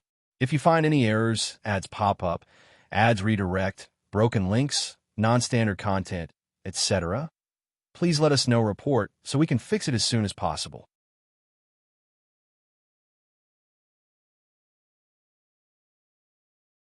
Chapter 805, Breakthrough, Perfection of the Supreme Emperor of Ultimate Merging Tao. Above the sea of clouds, Li Xuanmiao and the celestial destruction god flew side by side. Glancing ahead, seeing many immortal gods flying in the same direction, and a distant celestial vault was flowing with a beautiful glow. Could it be that the dark heavenly court is attacking? Li Xuanmiao asked, raising his eyebrows. In the battle for the Son of Heaven, there were shadows of dark creatures at work. He had fought against dark creatures and was filled with apprehension towards the dark heavenly court. The dark heavenly court was outside the celestial court. Yet the celestial court had not taken action, indicating that they were not confident in dealing with the dark heavenly court. Once the dark heavenly court launched an attack on the celestial court, it would inevitably lead to long-term turmoil. Li Xuanmiao was eager to retreat and become stronger, not wanting to keep fighting. Probably not. The celestial order only asked us to assemble. If the dark heavenly court was attacking, Sangtian would take the lead. The celestial destruction god responded, the name Sangtian evoking wild thoughts in Li Xuanmiao. He had heard of Sangtian for years upon arriving at the celestial court, but never witnessed Kangshan's might. It is said that Sangtian is not only the will of the heavenly Tao, but also the celestial court's most powerful weapon, whose heavenly might eradicates countless evil demons. They stopped speaking and continued forward. Soon, they reached the assembly point of the immortal gods, still above the sea of clouds, but this portion was gathered by countless immortal gods, some towering millions of feet tall, others suspended above like divine beasts. Looking around, it was spectacular beyond words, boundless and magnificent. S. E. the Nelfer. Net website on Google to access chapters of novels early and in the highest quality. In front of all the immortal gods, the end of the sky presented an illusory scene, seemingly leading to another cosmic plane. Inside was the chaos void, a terrifying black fog quietly surging without approaching the heavenly Tao, encircling the heaven-suppressing endless tower. Li Xuanmiao and the celestial destruction god landed among the immortal gods, secretly astounded, for even the celestial destruction god had never seen so many immortal gods assembled together. The foundation of the celestial court was truly terrifying. After a moment of reflection, Li Xuanmiao turned his gaze to the space-time entrance ahead, feeling uneasy looking at the black fog. It was clear that something extremely dangerous lay within. It seems unrelated to the dark heavenly court. Yes, there are similar glowing anomalies deep within chaos. Could it be an almighty being breaking through? What cultivation level would it take to stir chaos and the heavenly Tao? The immortal servant I left in the underworld told me there are similar phenomena there too. Speaking of which, in recent years, anomalies have been cropping up frequently. Not a good omen. If it's about breaking limits, how many powerful beings might have secretly arisen? Why are they hiding? Their intentions must be speculated upon. The immortal gods were discussing among themselves, while Li Xuanmiao quietly listened, picking up a lot of intelligence, including names of many non-celestial court forces. The world outside the celestial court was far vaster than he had imagined. The 3,000 great worlds might not be worth mentioning to the celestial court, because there are many more powerful forces and enigmatic domains worthy of its caution. What exactly will happen? Li Xuanmiao felt tense, his gaze tightly fixed on the chaotic scene far ahead. An hour later, the glow on the celestial vault began to fade, allowing all the immortal gods to breathe a sigh of relief. However, not long after, the celestial vault displayed countless lightning bolts like snakes, silently intertwining. At first glance, the vault seemed to fracture instantly, terrifying, causing the recently relaxed immortal gods to tense up again. The previous glow phenomenon, though attracting the attention of beings across realms, did not appear frightening, so the realms remained relatively peaceful. But with the emergence of new anomalies, all living beings were scared. Even the various battlegrounds of the Son of Heaven conflict were disturbed. All forces were investigating the source of the anomaly, especially the celestial court, but to no avail. Final end. Floating in the void, Guan opened his eyes, his left pupil deep red, right pupil silver blue, seemingly harboring two lotus flowers. He exhaled a breath of impure air. His infinite eternal Dao technique had been upgraded to the infinite supreme merging Dao skill, consuming nearly 20 trillion years of lifespan. Dao Qi Eternal Divine Sense was upgraded to the mind-only Dao Qi Divine Technique, consuming nearly 4 trillion years of lifespan. This was his critical Taoist technique for hiding cultivation level, indispensable, still enhancing his divine soul and Qi blood. The 3,000 slaying Dao sword were upgraded to the no death, no life heaven slaying sword, consuming nearly 3 trillion years of lifespan. The great primordial celestial net step was upgraded to the Hongmeng 3,000 steps, consuming nearly 8 trillion years of lifespan. This step technique shifted from shuttle divine power to attack divine power, annihilating a Dao in one step, after 3,000 steps, rendering all Taoist techniques and cultivation of the enemy into nothingness. The great Dao formless body was upgraded to the infinite eternal Dao body, consuming nearly 20 trillion years of lifespan. The demon shadow divine skill had greatly aided Guan, never being abandoned. This divine skill formed a Dao of its own, with endless wondrous methods, enabling someone to attain the Dao. The absolute void, I was upgraded to the extreme demon and immortal pupil, consuming the most lifespan, nearly 60 trillion years. These were his main life-consuming Taoist techniques, and he mastered many more techniques that he wouldn't upgrade one by one. Next was the main event, breaking through the Great Realm. Looking at the current situation where only a small fraction of his total lifespan was consumed, Guan felt fully assured. This time, he would break through successfully without any concern. He directly invested 1 trillion years of lifespan into cultivation level. Within the next hour, chaos, the heavenly Tao, and the underworld faced an exceedingly terrifying upheaval, the Tao rules shivering. Nature's spiritual energy turned into a storm, and the minds of all living beings in immortal cultivation were plunged into overwhelming oppression, with a feeling of suffocating pressure. The celestial vaults of all realms kept changing colors. Anomalies appeared one after another. Even bizarre mirage-like scenes occurred, dazzling the eyes. As time passed, all cultivators felt a tremor. The beings within the Taoist field of the beginningless felt better, but they were nonetheless attracted by the constant anomaly mutations in the sky. Within the courtyard, an Xin, celestial demon child, Shun Jun, Fairy Yao Xian, and other female cultivators gathered together, while the male cultivators gathered in the distance, discussing the celestial anomaly. The Son of Heaven conflict has just seen a variable, and we now face such anomalies. Shangguan Xiener shook her head, her words sounding like worry, yet her face was full of excited and anticipative expressions. Fairy Yao Xian stood at the edge of the crowd, gazing up at the celestial vault, her brow furrowed. She had spent millions of years adapting to the new era, but faced with such a greatly changing anomaly, she still couldn't see through it. Her intuition told her this anomaly was far more frightening than she imagined. "What are you chatting about?" A gentle laugh came, causing the women to turn their heads.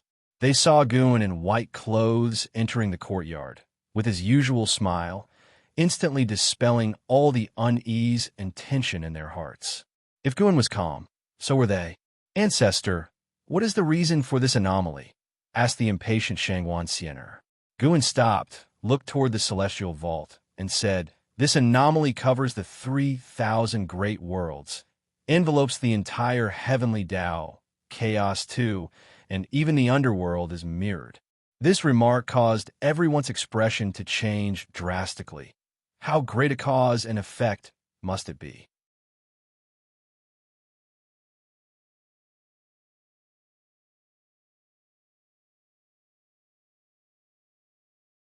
Chapter 806. Integrating into the great Tao Supreme Emperor of Ultimate Merging Tao, a transcendent existence surpassing the primordial, profound, venerable immortal. Just how powerful is this realm? Simply put, in Gu An's eyes, the entire heavenly Tao no longer holds any mystery. Both the past and the future are in his sight. He saw the birth of the heavenly Tao, indeed initiated by a supremely powerful existence. He saw the end of the heavenly Tao, likewise concluded by a supremely powerful being. Not only that, he leaps out of cause and effect, and no one can find his past or future. Even if they visit the past or future of his acquaintances, he remains unseen. In the realm of merging Tao, he can integrate himself into the great Tao, coexisting with and enduring alongside the Tao. How can the Tao perish? In a certain sense, as long as he merges with the Tao, he will not die, which is true longevity and immortality. Even if he just steps into the early stage of the Supreme Emperor of ultimate merging Tao, he transcends everything, eternally carefree, and upon reaching the perfection realm, Guan feels his physical body has become indistinguishable from a Tao. This is an incomparably perfect realm, so powerful that it defies description with words. Indeed, the celestial court is no pushover. I've heard the struggle for the Son of Heaven isn't over yet. Could these anomalies be related to that struggle? Very likely. There is a Son of Heaven sending chaos, evil demons into battle, truly resorting to any means. I hope the struggle for the Son of Heaven ends soon. I can't focus on my seclusion, afraid an enemy might invade at any moment. What you say sounds amusing. Do you really need to protect heaven and earth?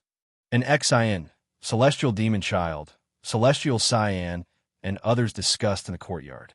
With Gu An's words present, their mindset became relaxed, even shifting their topic to the struggle for the Son of Heaven. Guan looked up. Though standing in this tiny courtyard, his vision could overlook the entirety of the heavenly Tao. He saw the Celestial Emperor. The Celestial Emperor sat at the highest point of the celestial court, and throughout the range of the heavenly Tao, there were more than 10 million reincarnation bodies of his, some distributed in the past, others experiencing the future, with endless insights into the Tao flowing into his true body through cause and effect. In that highest palace, dark and silent, the Celestial Emperor supported his head with his hand, seemingly resting, yet his posture radiated the most terrifying aura, as if nothing could disturb him. Even the phenomena caused by Gu An's breakthrough couldn't make him open his eyes. Guan could sense that the Celestial Emperor was also a Supreme Emperor of ultimate merging Tao.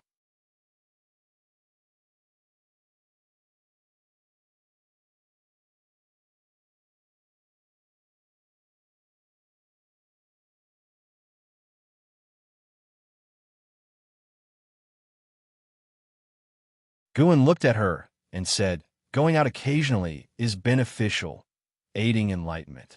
The Tao is not entirely found through secluded hard practice alone. The existence of the reincarnation tribulation is to guide beings toward the Tao. You can also visit the Taoist field of the beginningless sometimes. The nine-spirit continent has become quite lively these days." Listening to Gu An's words, Ji Xiaoyu gazed fixedly at him. Their eyes met, both without any fluctuations. "When I headed to outer heaven, I thought it would be a farewell to you, but in the end, I returned. When pursuing the Taoist emperor along the path of the great Tao, I thought for the second time we'd be separated forever. Now, am entirely rooted in the celestial spirit great world, seemingly unable to sever our ties for eternity." Ji Xiaoyu spoke in a calm tone, causing Guan to raise his eyebrows. "What? Do you hold a grudge against me? If you really wish for eternal separation, I simply won't come anymore." Guan said helplessly. Upon hearing this, Ji Xiaoyu's eyes showed subtle changes.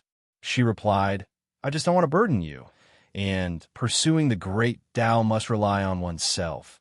At least that's how I view it." Guan understood her true thoughts, which was why he didn't get angry.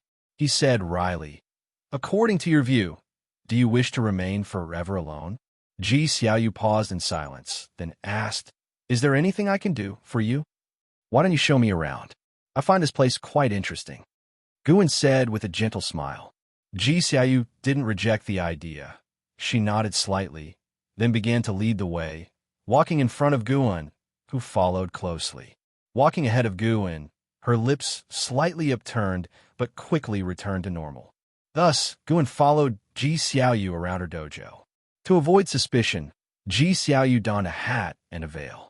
In the blink of an eye, 2 days passed. On this day, Ji Xiaoyu escorted Gu into the mountain gate. As the formation at the gate closed, only the two of them remained on the cliff. Guan turned toward Ji Xiaoyu and said, "If you encounter immortal fate in the future, do not accept it." Ji Xiaoyu asked why. She didn't think Gu and simply didn't want her to leave. There must be a special reason, perhaps the reason he came to find her.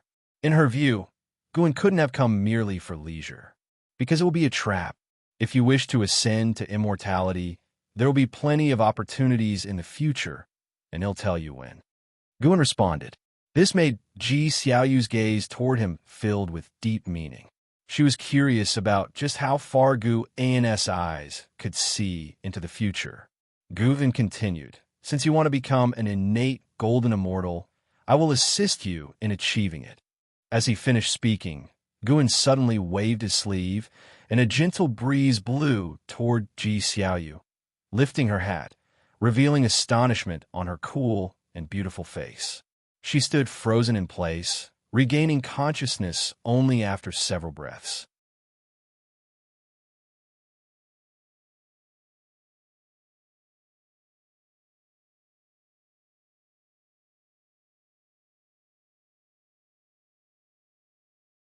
Guan begins to narrate tales from his time at the Supreme Sect, focusing on his interactions with LV Beitian, soon captivating Zhuang Xian, immersing him in the story.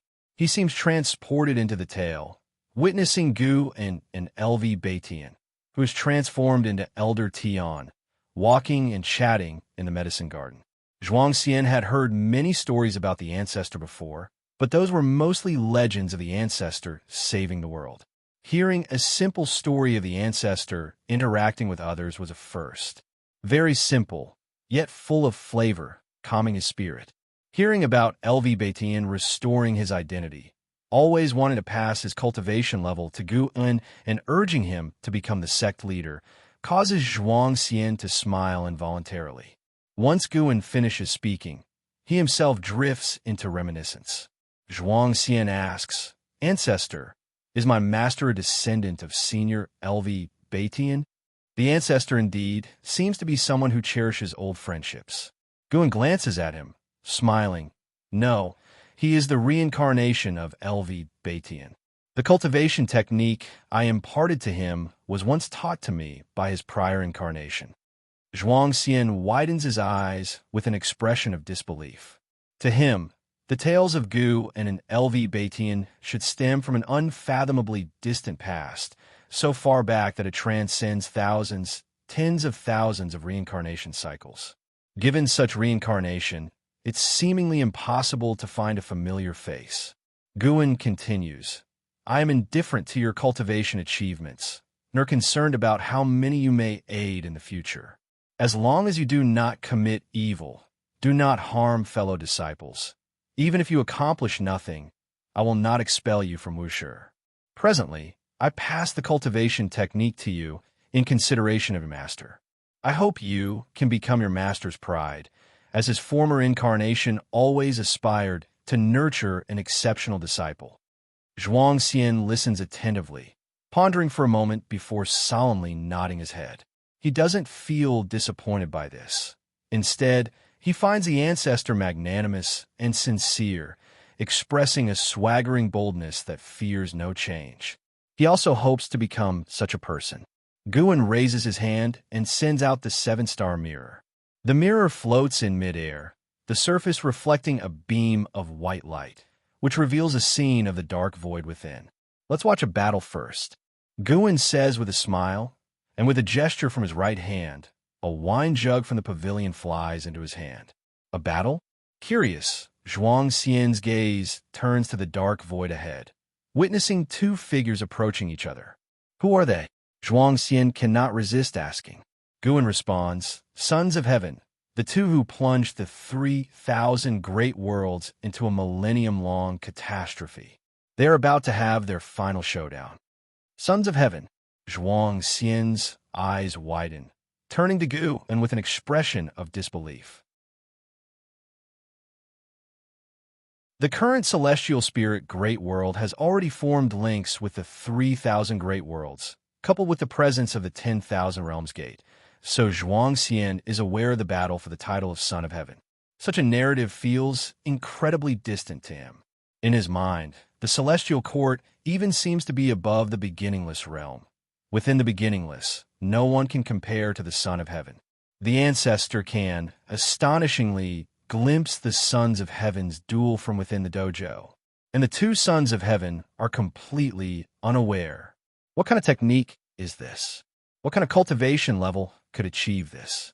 Zhuangxian is both shocked and thrilled. Disciples have always known the ancestor is powerful, but the true extent of that power remains unseen to all.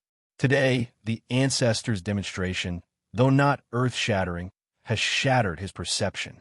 Watching the ancestor's serene and tranquil smile, Zhuangxian's thoughts swirl. At this moment, a booming sound emanates from the strong light of the seven-star mirror, capturing his attention. He sees the two Sons of Heaven already engaged in battle.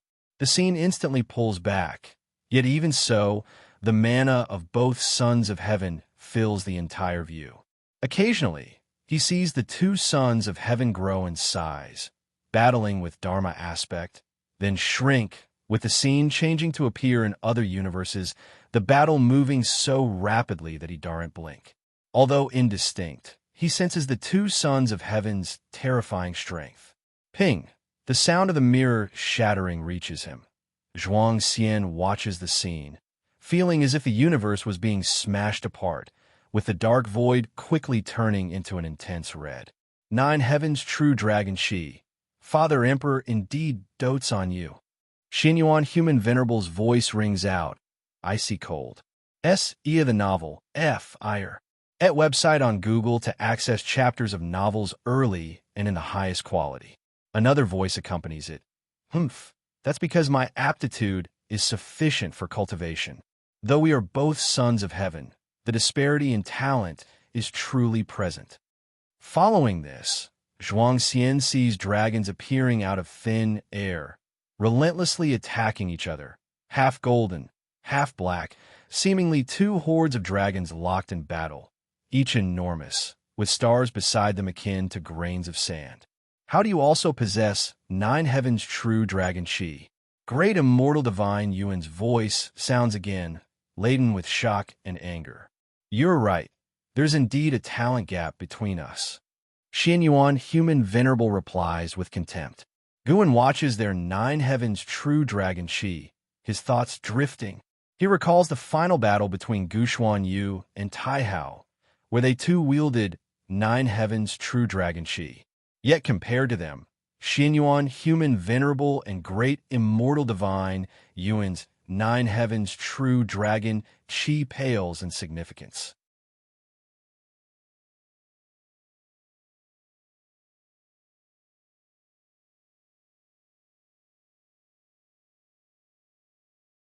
Chapter 809. 10 Immortal positions the battle between the Great Immortal Divine Yuan and Xinyuan Human Venerable ultimately ended with Xinyuan Human Venerable emerging victorious, reducing the Great Immortal Divine Yuan to ashes, with no chance of resurrection for another fight.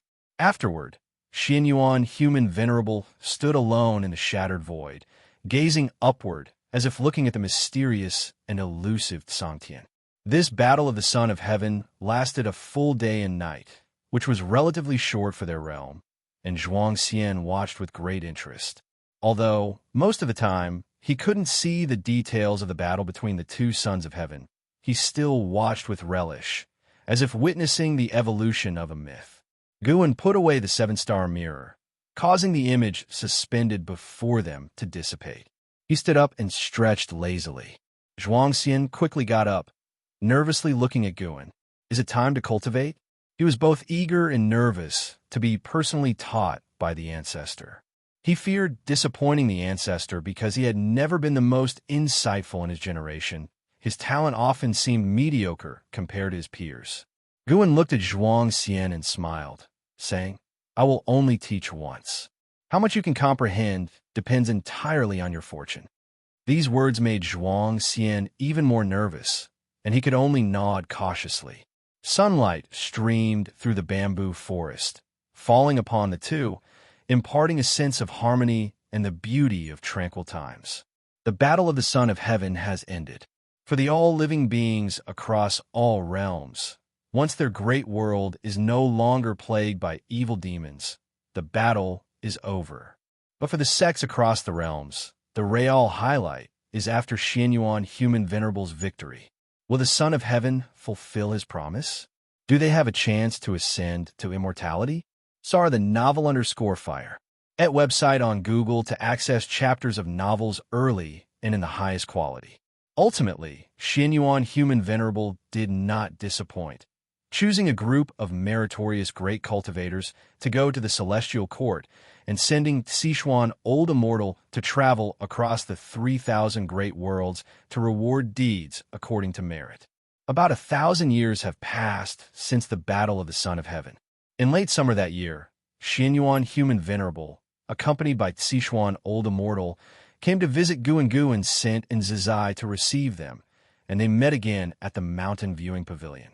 Before leaving, Zizai couldn't help but glance at Xianyuan Human Venerable one more time. This person was the Son of Heaven. He speculated internally. The battle of the Son of Heaven has ended, so why does the Son of Heaven come to visit the ancestor? Did the ancestor play a crucial role in the battle?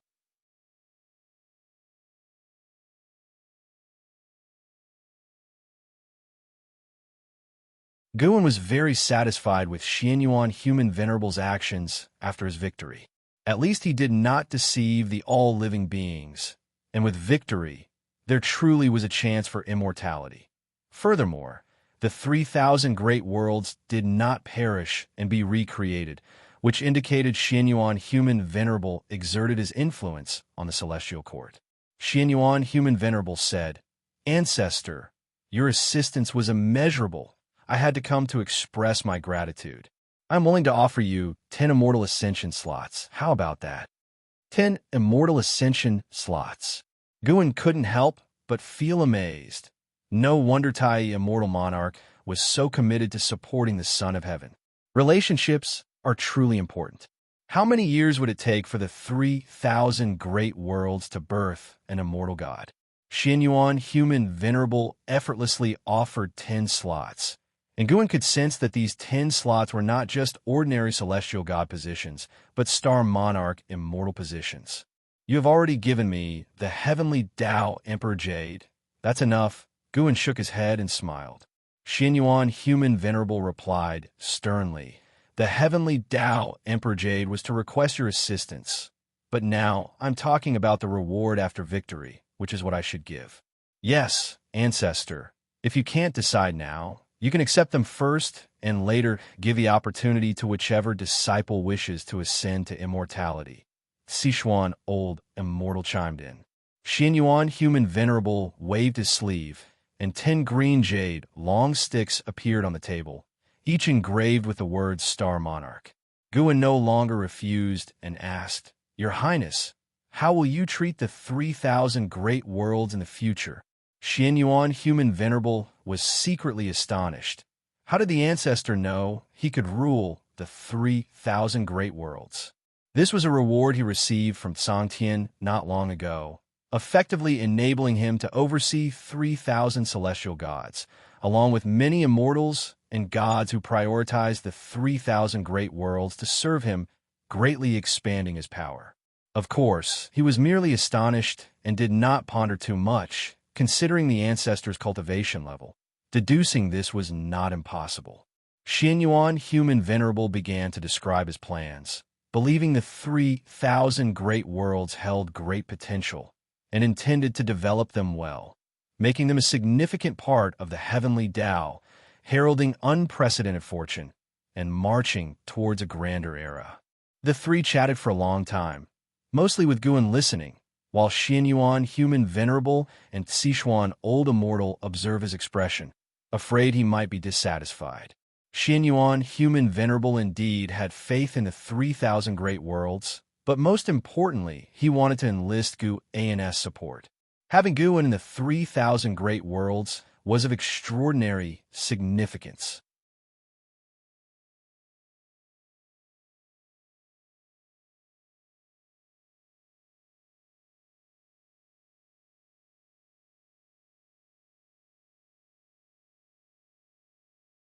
All right, you may go now.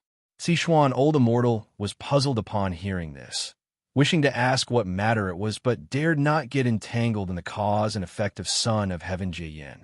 Xianyuan, human venerable, looked at Guan and asked, "What he intends, does it relate to the 3,000 great worlds?" Guan did not reply, but merely looked at the teacup on the table. Xianyuan, human venerable, and Sichuan, old immortal, instantly understood. Their expressions turned grim. They asked no more and left politely. The two immortals left Wushi and directly moved to the world gate.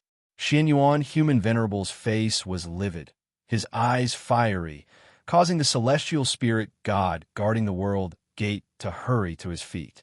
"Your Highness, do not be reckless," Sichuan, old immortal, quickly advised, having guessed what Xianyuan, human venerable, intended. Xianyuan, human venerable, said without turning around, "I understand. I am merely angry and will not give him any chance." Passing by the celestial spirit god, he paused, turning to look at the celestial spirit god. His expression softened and said, "Serve ancestor Master Wushi well in the future. Whatever happens, if you need to find me, just call my name at the world gate, and I will hear it." Celestial spirit god was flattered, promptly agreeing. After that, Xianyuan, human venerable, and Sichuan, old immortal, stepped into the world gate one after another. When the intense light of the world gate dissipated, only then did the celestial spirit god breathe a sigh of relief, his face breaking into a smile. The path becomes ever smoother. Being a celestial god, serving a great power outside the celestial court was once considered fundamentally rebellious behavior, but now, many high-ranking immortal gods support him in doing so. The celestial spirit god resumed his meditation, his gaze towards the distance. His mind drifted to Tian Hao. He wondered if that boy had ascended to immortality and what immortal position he held. Meanwhile, Guan walked out of the mountain viewing pavilion, proceeding along the mountain path, leisurely strolling through the wilderness, contemplating the future. In a distant future, Son of Heaven Jia Yin will reincarnate to the mortal realm, achieve supreme status in the celestial spirit great world, and commence a war for dominion over the 3,000 great worlds. This destiny emerged after Xianyuan, human venerable one, clearly indicating that Son of Heaven Jia Yin was targeting Xianyuan, human venerable. Guan had previously warned Ji Xiaoyu not to trust immortal fate, precisely because she would encounter Son of Heaven Jia Yin in the future. This Son of Heaven Jia Yin's cultivation level is quite formidable, having reached perfect Taoist Great Luo immortal realm. Yet regrettably, such a level holds no secrets to Guan. It made Guan feel relieved that when he achieved Dao Extreme Daoyuo Immortal, he did not act recklessly. Had he indiscriminately killed and crazily accumulated lifespan, he surely would have been targeted by Xianxi, Primordial Immortal, and Mixed Element Profound Venerable Immortal. There are always those who take the lead role in this world, but staying here and watching the drama is more enjoyable. Guan murmured, with no one beside him to know what he meant. He prepared to assess Zhuang Xian's cultivation achievements. Though he said it was to see Zhuang Xian's own fortune. After millions of years, it was his first time teaching someone cultivation and could not let Zhuang Xian be too poor. Celestial Court, Guangfa Immortal Palace. In the Grand Hall, hundreds of immortal gods sat cross-legged on their respective mats, Li Xuan Miao and Celestial Destruction God among them, the two seated next to each other. The venerable Guangfa Taiguang had not yet appeared, and the disciples of Guangfa Immortal Palace chatted about the Son of Heaven conflict. Didn't expect Xian Yuan, human venerable, to turn the tide. Truly surprised me. Indeed, Taisian divine Yuan almost won. Yet it could be overturned. Who knows what has happened within the 3,000 great world? It is said Xian Yuan, human venerable, invited a supreme great power to intervene. I heard too that Taisian divine Yuan invited a supreme immortal to act, but was not the rival, which might be why Xian Yuan, human venerable, was conferred as great thousand-world immortal king. Xian Yuan, human venerable, introduced hundreds of immortal gods at once, and Song Tian permitted them, likely leading to more sons of heaven engaging in such conflicts in the future. Listening to the immortal gods' discussions around him, Li Xuanmiao felt that this situation was connected to his master. If there was a major variable in the 3,000 great worlds, it could only be his master. That Taisian divine Yuan acted unscrupulously, worrying him about the celestial spirit great world, also fearing Gu, and would become an enemy of the celestial court to protect the celestial spirit great world. Celestial destruction God spoke. The son of heaven conflict causing such a significant impact might be some sort of signal. Li Xuanmiao turned to look at him, curiously asking, "What kind of signal?" Celestial destruction God did not answer, but said, "They say both sons of heaven displayed 9 heavens true dragon Qi." What is 9 heavens true dragon Qi? It is the emperor of heaven's divine skills, with abnormally domineering power to suppress the heavenly Tao. Celestial destruction God's answer changed Li Xuanmiao's expression significantly. 2 sons of heaven with the emperor of heaven's true inheritance competing, and Song Tian offering unprecedented merit rewards. Indeed, extraordinary. If you find any errors, ads pop up, ads redirect, broken links, non-standard content, etc., please let us know. Report so we can fix it as soon as possible.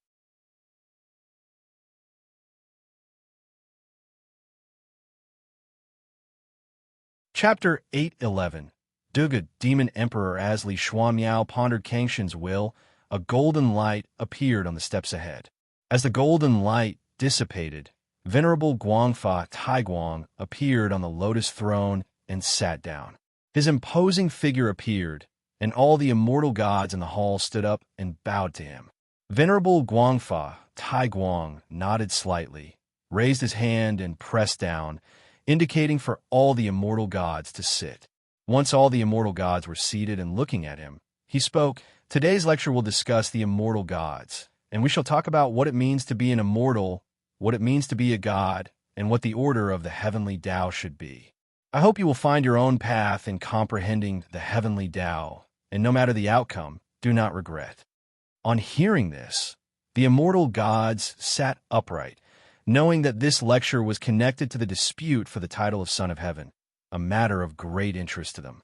Such a significant event rarely occurs in the celestial court over the long eras, as no one within the heavenly Tao can shake its foundation.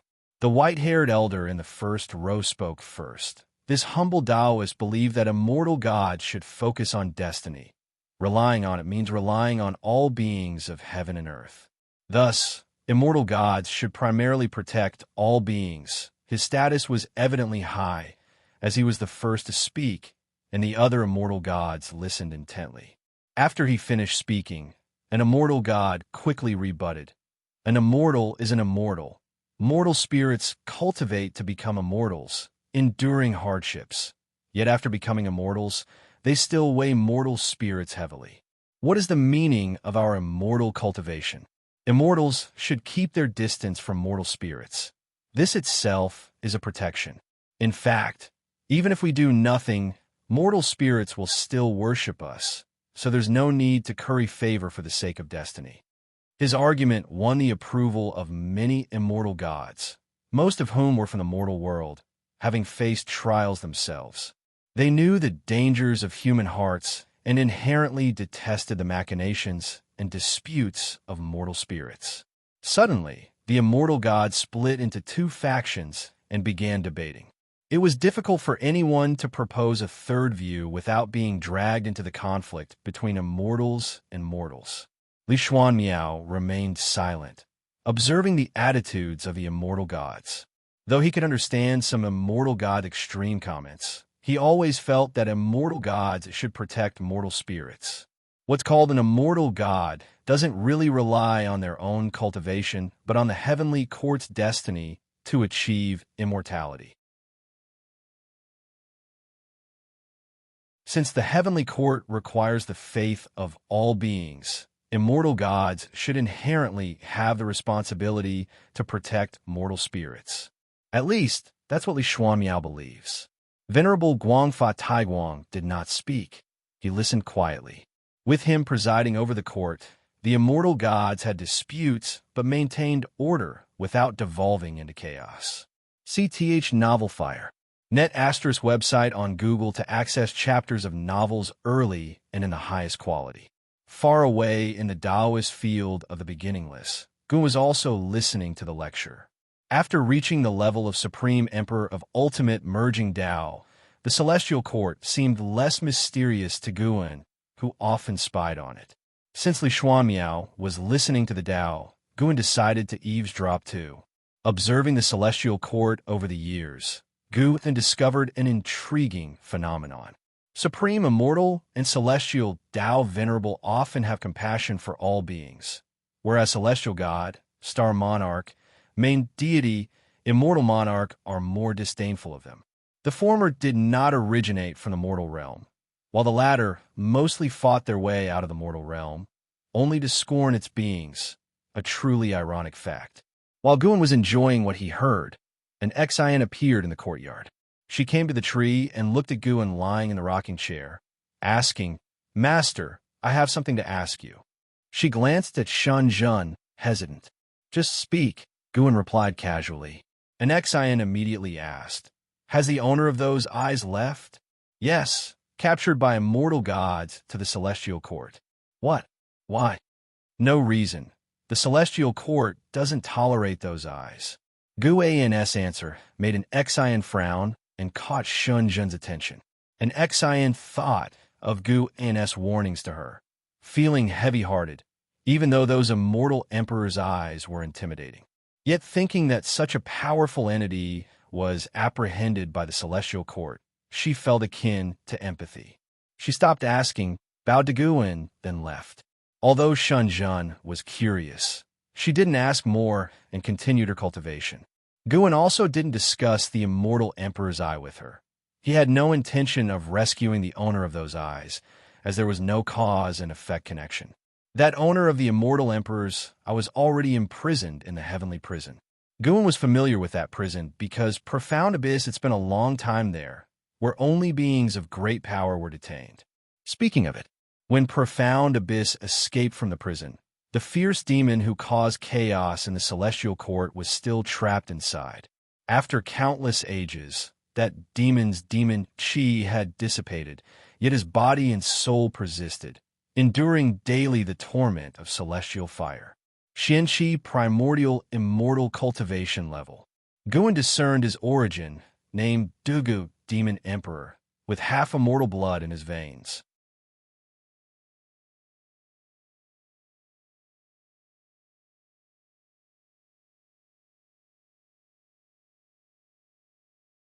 Chapter 8:12. Celestial Mandate. Person. The black-clad youth came before the heaven-splitting axe, looking at the ancient axe that had weathered countless millennia. He smiled with a radiant exuberance. "Hey kid, where are you from? Do you also wish to challenge the ancient inheritance?" An elderly voice echoed. The black-clad youth turned his head upon hearing it and smiled brightly, saying, "My name is Su Ling. I just joined the Supreme Sect, and I believe I am qualified to receive the world's greatest opportunity." Hearing this, the surrounding old cultivators opened their eyes. Their expressions varied. Some were disdainful, others amused, some expectant, and others displeased. After responding to the old cultivator, Su Ling shifted his gaze to the heaven-splitting axe, his eyes full of passion. He reached out directly and grasped the axe handle. Heavy. This was Su Ling's first impression. At 16, he had already reached the core formation realm. Among the new disciples of the Supreme Sect, his talent was considered outstanding, especially since he was not born into a cultivation family. Although the heaven-splitting axe was very heavy, Su Ling felt a mysterious power in the dark assisting him in lifting the axe. The sense of weight was rapidly diminishing. Indeed, the heaven-splitting axe has been inherited for so many years without anyone succeeding. It clearly tests not cultivation level, but Fuyuan. Su Ling always believed he had deep Fuyuan. When he was young, a calamity struck his entire village, yet he survived.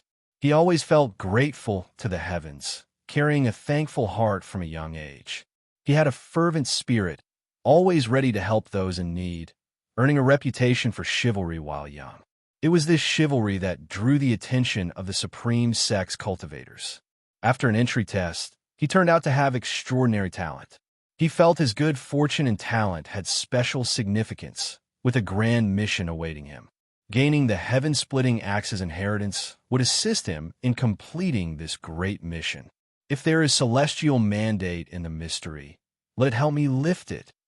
Su Ling looked down at the heaven-splitting axe, shouting in his heart. He exerted his strength, moving his left foot sideways, his form full of power. He did not stop, his eyes resolute. The heaven-splitting axe started to shake. Although the movement was slight, it caused the hundreds of cultivators at the heaven-repairing platform to open their eyes, all turning their heads to look at him. The heaven-splitting axe trembled more violently, prompting the cultivators to stand up one after another. How is it possible? Could he truly be the legendary celestial mandate person? CTH Novel Fire, NE*T website on Google to access chapters of novels early and in the highest quality.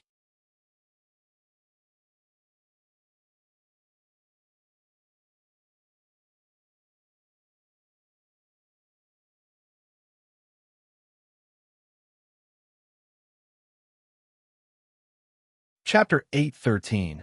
Where is the Sword Venerable? Su Ling was shrouded by Gu An's Dao intent, and the new memory of the heaven-splitting divine axe surged into his mind. He dreamed again, and this dream lasted a long time. In the dream, he continuously cultivated the heaven-splitting divine axe, a process long and tedious, yet he had no time to think of other matters. When he finally finished this long cultivation and his consciousness cleared, he opened his eyes, no longer seeing that illusion realm nor Guan. He returned to the heaven-repairing platform, surrounded by great cultivators of the supreme sect. Even his master had arrived.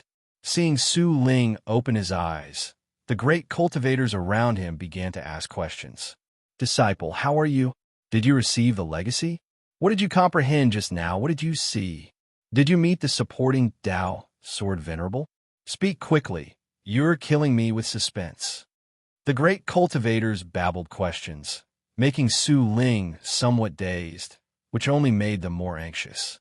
Su Ling came back to his senses, took a deep breath, and said, I received a legacy named the Heaven-Splitting Divine Axe, taught by a man in white clothes. He looked very young, very handsome. He merely pointed at me, and I learned the Heaven-Splitting Divine Axe. With these words, the heaven-repairing platform exploded in commotion. An elderly elder exclaimed excitedly, Young and handsome, isn't that the legendary supporting Dao, Sword Venerable? It is said, he is immortal and amiable. Other great cultivators joined in agreement, showing more excitement than Su Ling himself.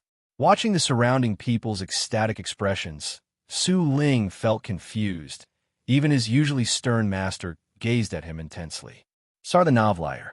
NE*T website on Google to access chapters of novels early and in the highest quality.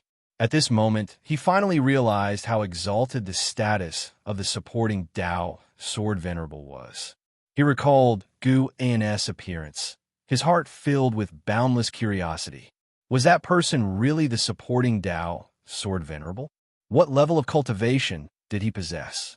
Where could he be now? In the Taoist field of the beginningless, Guan was in a good mood while fishing, having fulfilled his wish by passing on the legacy of the heaven-splitting axe. There was no test or Fuyuan. Choosing Su Ling was inevitable because he could see Su Ling's entire future, confirming that Su Ling would bring prosperity to the supreme sect and to the world. Not only that, Su Ling upheld righteousness, leading other cultivators to act justly. Currently, Guan was contemplating another matter. It involved reincarnating his previously deceased disciple into Su Ling's descendant, hoping they would follow the righteous path under Su Ling's guidance. This was also to fulfill another disciple's obsession. Guan gazed at the lake's surface, recalling over 40 million years ago when he led disciples like Tang Yu, Su Han, Zhen Xin, Yin Mei, Yang Min, Yi Yin, and others in cultivation. Times have changed. Most of those disciples have since embarked on reincarnation. Guan didn't wish to pursue every disciple. He felt regret toward Su Han. Su Han indeed strayed, but his life was too bitter, and at that time, Guan wasn't able to fully guide him. Currently, even with blood vendettas, the Wushiji disciples wouldn't be pursued by an imperial dynasty or need to seek immortal fate alone. Of course, most importantly, Zhen Xin still thought of him. Though Zhen Xin didn't enter the beginningless cultivation, with Gu An's subtle help, she had grown and stood out, becoming the founding ancestor of a sect with impressive status. Even though she has achieved fame and success, her personality turned reclusive. Giving Su Han a chance also helped her. For the current Guan, such matters aren't troublesome, but interesting while aiding a beloved disciple. This is the mindset shift after becoming powerful. Previously cautious, now nothing in the celestial spirit great world affects him. Not just the celestial spirit great world, he can handle anything in the 3,000 great worlds. Whether to act or not is solely up to him.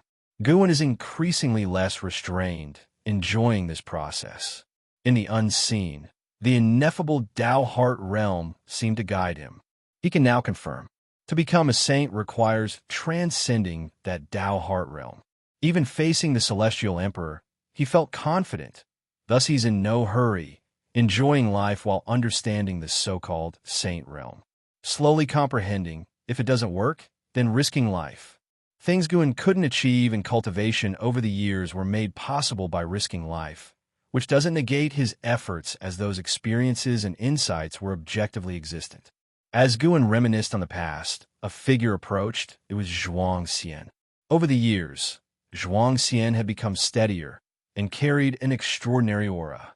He came behind Guan and bowed respectfully, saying, "Ancestor, I have mastered the supreme Tao Mixed Yuan plate. Would you care to examine?" Guan responded casually, "I don't need to look with my eyes to know your Tao practice.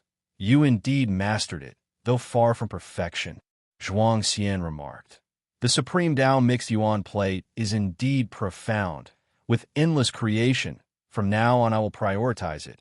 Apart from my main cultivation technique, I want to cultivate others." Guan said nothing more. Zhuang Xian's eyes shifted, saying, "Ancestor, I wish to venture out again because I received your true teachings. Ancestor An's expectations are higher, viewing me differently from other disciples. The secret skill I now possess might harm the world. Whether I can venture out requires your approval." Guan remained silent, leaving Zhuang Xian anxious. Not daring to say more, he stood quietly behind Guan, waiting patiently. Even if rejected, he accepted it. After a long while, Guan spoke leisurely. "This world isn't as simple as you think. The higher your cultivation level, the greater the calamities you face." Zhuang Xian hurriedly said, "I know, but compared to my personal achievements, I care more about how much I can accomplish. If that's the case, then go." "Thank you, Ancestor. I promise not to shame the beginningless nor cause trouble for it or you," Zhuang Xian said excitedly, to which Guan only smiled, without replying. Each period, Wushiji disciples venture out, but only Zhuang Xian warranted Gu An's personal attention. Zhuang Xian and Su Ling both are rare good people in Gu An's eyes. Zhuang Xian is straightforward and just, while Su Ling is kind-hearted, yet gentle and carefree. Though both walk the righteous Tao, their paths differ. Guan looked forward to which roads their lives would take. Afterward, Zhuang Xian took his leave. Guan continued fishing, only standing up to collect his rod when dusk fell. The setting sun elongated his shadow. While enjoying leisure, his other disciple faced a fated ordeal. The disciple was Tian Hao, the reincarnation of an Hao. Tian Hao, cultivating in the misty Immortal court, had reached a cultivation level to stand alone. He began his adventures in the great Dao domain, traveling within the heavenly Dao beyond the 3,000 great worlds. On this day, he encountered a grand scheme targeting him and the celestial court. If you find any errors, ads pop up, ads redirect, broken links, non-standard content, etc., please let us know report so we can fix it as soon as possible.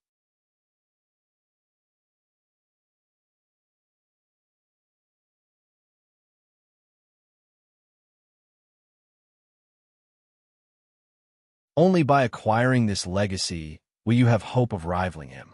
Emperor Bone Profound Venerable's words finally made Tian Hao's expression change. Tian Hao fell into silence, and Emperor Bone Profound Venerable did not pursue him further, waiting quietly. After a while, Tian Hao looked up at Emperor Bone Profound Venerable and said, "I can trust you, but before that, I want to fight you to see how powerful the legendary strength surpassing the Dao Extreme Daoyuo Immortal truly is." Emperor Bone Profound Venerable gazed down at him, saying nothing, but suddenly released a terrifying aura. Boom! In an instant, billions of towering mountains crumbled into ashes. Tian Hao's robe wildly billowed, the silver armor quirked, producing a clanging sound, and his eyes turned icy, filled with a fighting spirit. He knew he couldn't possibly be a match for his opponent, yet he still wanted to try. He wanted to know how terrifying the dark heavenly court truly was, so he could understand the kind of foes his father faced. Tian Hao leaped towards Emperor Bone Profound Venerable. Just then, Tian Hao's pupils suddenly dilated, and in his vision, the heavens and the earth trembled as if an immense invisible heart was pounding, and behind Emperor Bone Profound Venerable appeared a terrifying phantom, stretching towards him with bared fangs and claws. What is that? Just as the question formed in Tian Hao's mind, he fell into a state of chaos. When Guan returned to the room, Tian Hao had already been annihilated by Emperor Bone Profound Venerable. He did not immediately take action. After restoring Emperor Zonking's memories, Tian Hao was clearly fixated, unwilling to stop before hitting the south wall. Better to let him venture into the dark heavenly court, whether it brings fortune or calamity. That decision lies with him and the Celestial Emperor. While observing Tian Hao, Guan had a sense that perhaps the Celestial Emperor was already aware of his existence. But for some unknown reason, the Celestial Emperor did not pursue him and remained in his celestial palace, lost in reincarnation. The real Celestial Emperor was more incomprehensible than the reincarnation body Tai Hao. Saw the novel Fire. Net website on Google to access chapters of novels early and in the highest quality. Whatever the case, Guan no longer feared the Celestial Emperor. Even if discovered by the Celestial Emperor, he wouldn't worry. What he desires now is to surpass the Celestial Emperor and reach the legendary Saint Realm. It is worth noting that Gu An's avatar and Hong Yazi were still in the profound Abyss Divine Pool. They learned more and more of the ancient heavenly court and the secrets of saints, and encountered numerous opportunities, steadily growing stronger. The profound Abyss Divine Pool contained many crises that could have killed Hong Yazi, but Guan discreetly erased them. Therefore, to Hong Yazi, the only problem was his inability to escape.